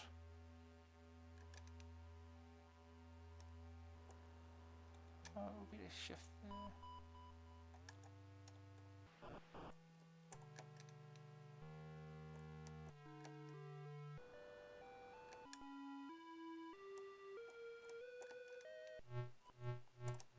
Don't shoot in front of the door.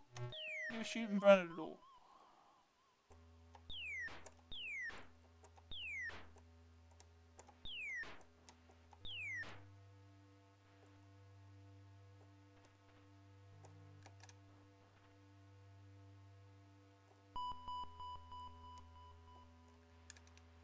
Oh, here's room 10.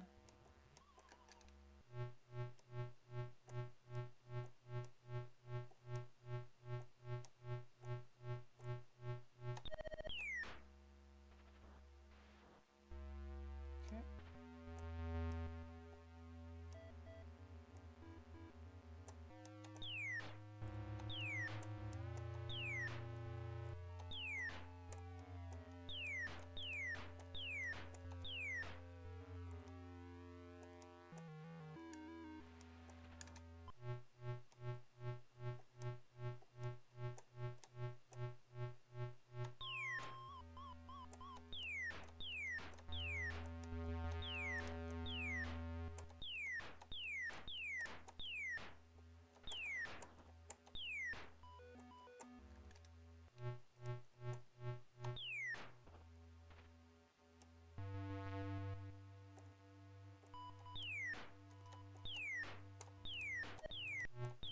Oh! Here's the pin. Oh. Let's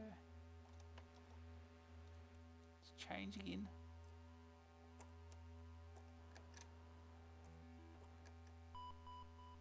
So got a 10 from 4.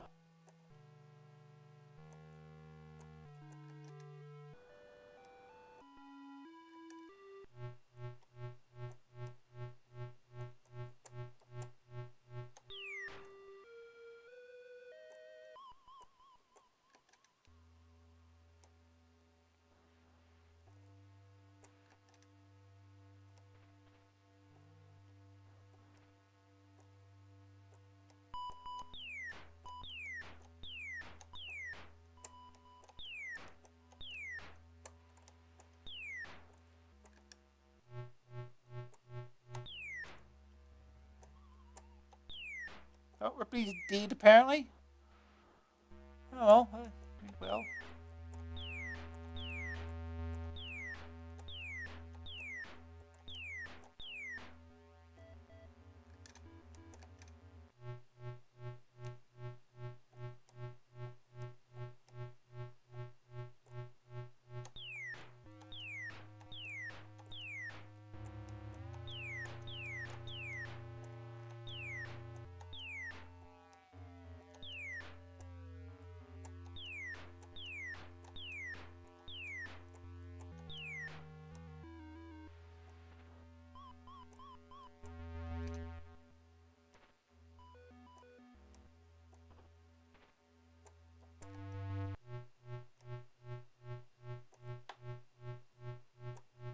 Not in front of the door, not in front of the door.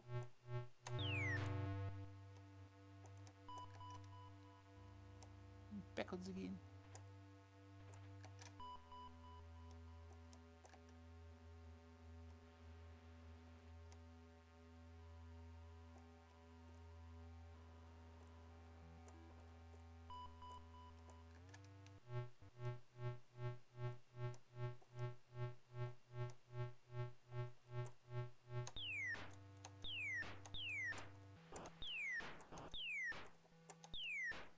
I'm bringing ammo.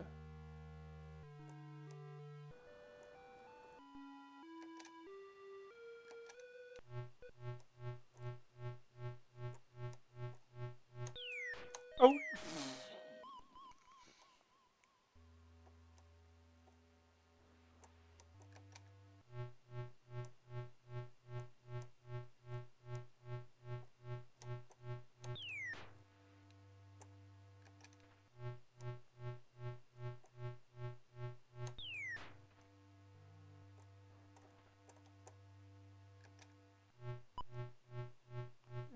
really low on ammo.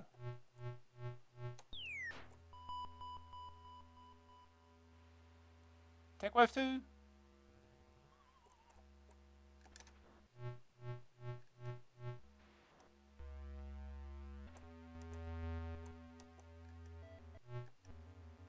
Let's walk through. I'm just passing through.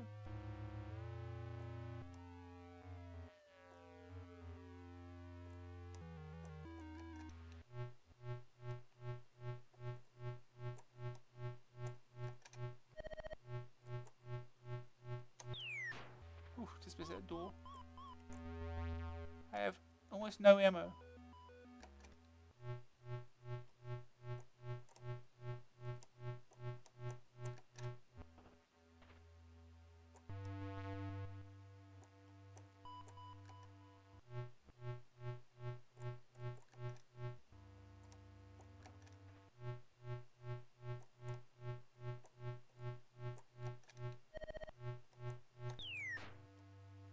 Now I've got no ammo.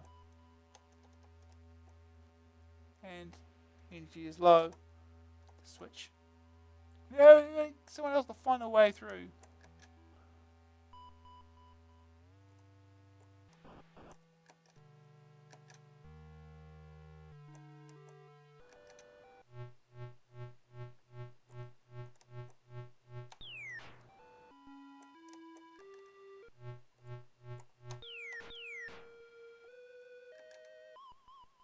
Oh, yeah, we're going the wrong way here.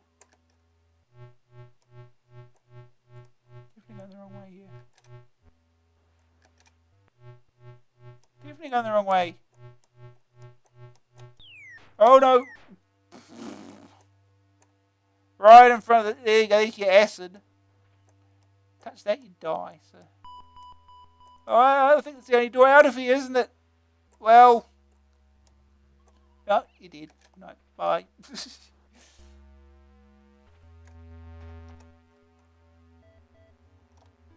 back to Hicks. No ammo.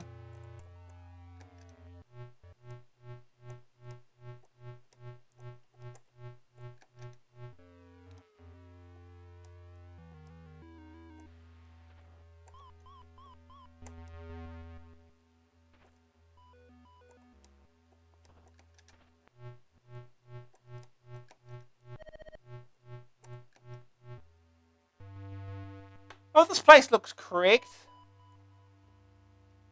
You get this with cracked versions, I suppose.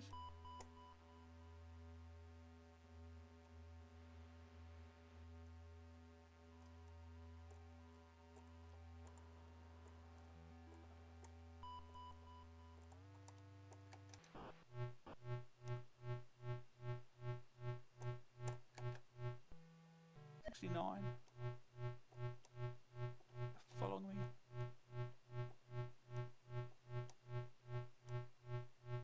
Is the door out of here or not? Where's the door? Well, this is going well. Everyone's dying.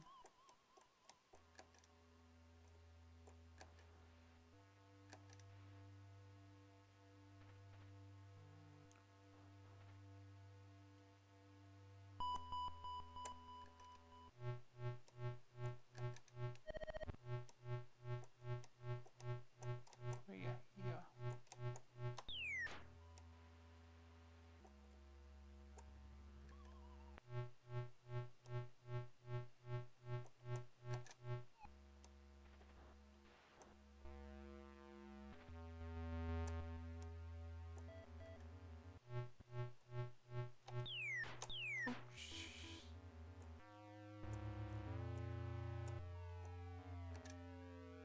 That's a...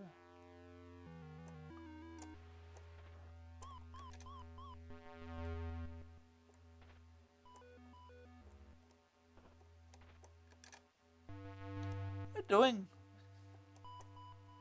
Is it all to go through?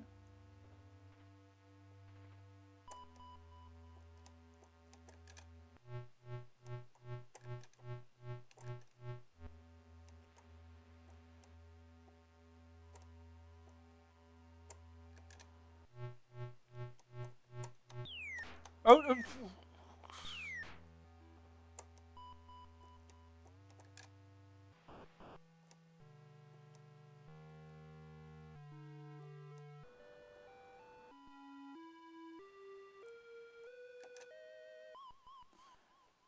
keep choosing the wrong door. I said this game could really use a compass.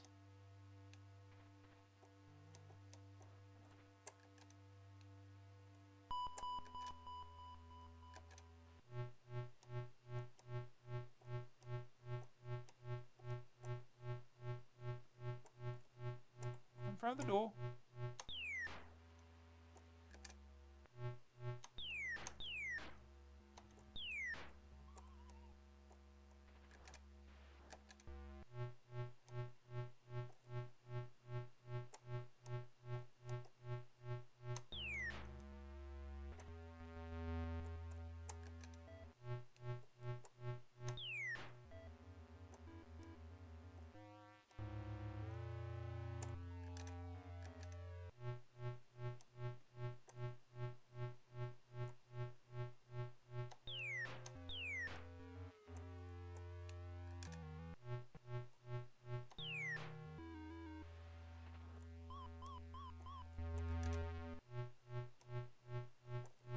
Okay.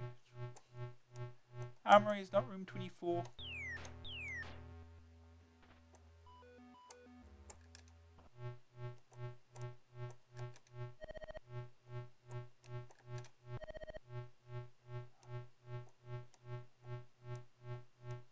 Where is he? Yeah, this is the armory. Get all the ammo back. Back while you're here.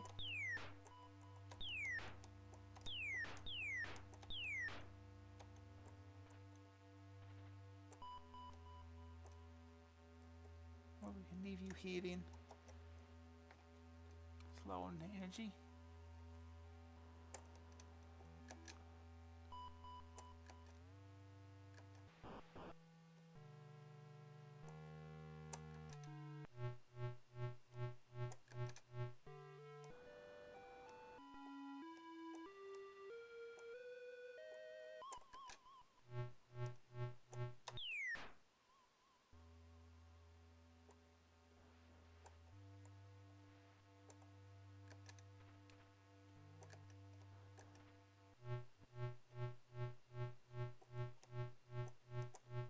In front of the door, not in front of the door.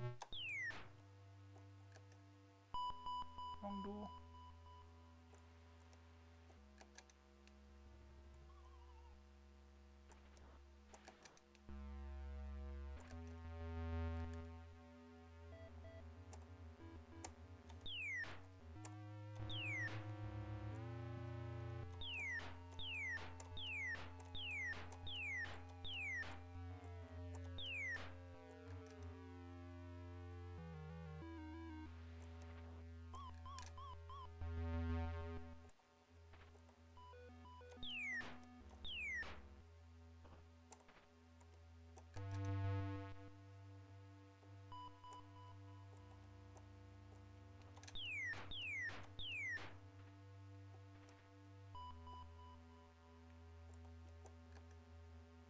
That was not the correct door.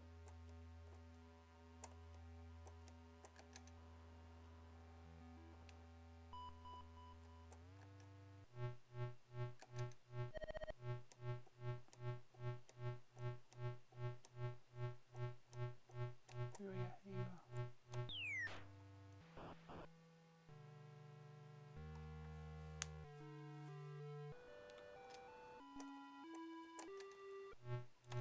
Oh no! Well, oh well. Last dude. Oh.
Oh no!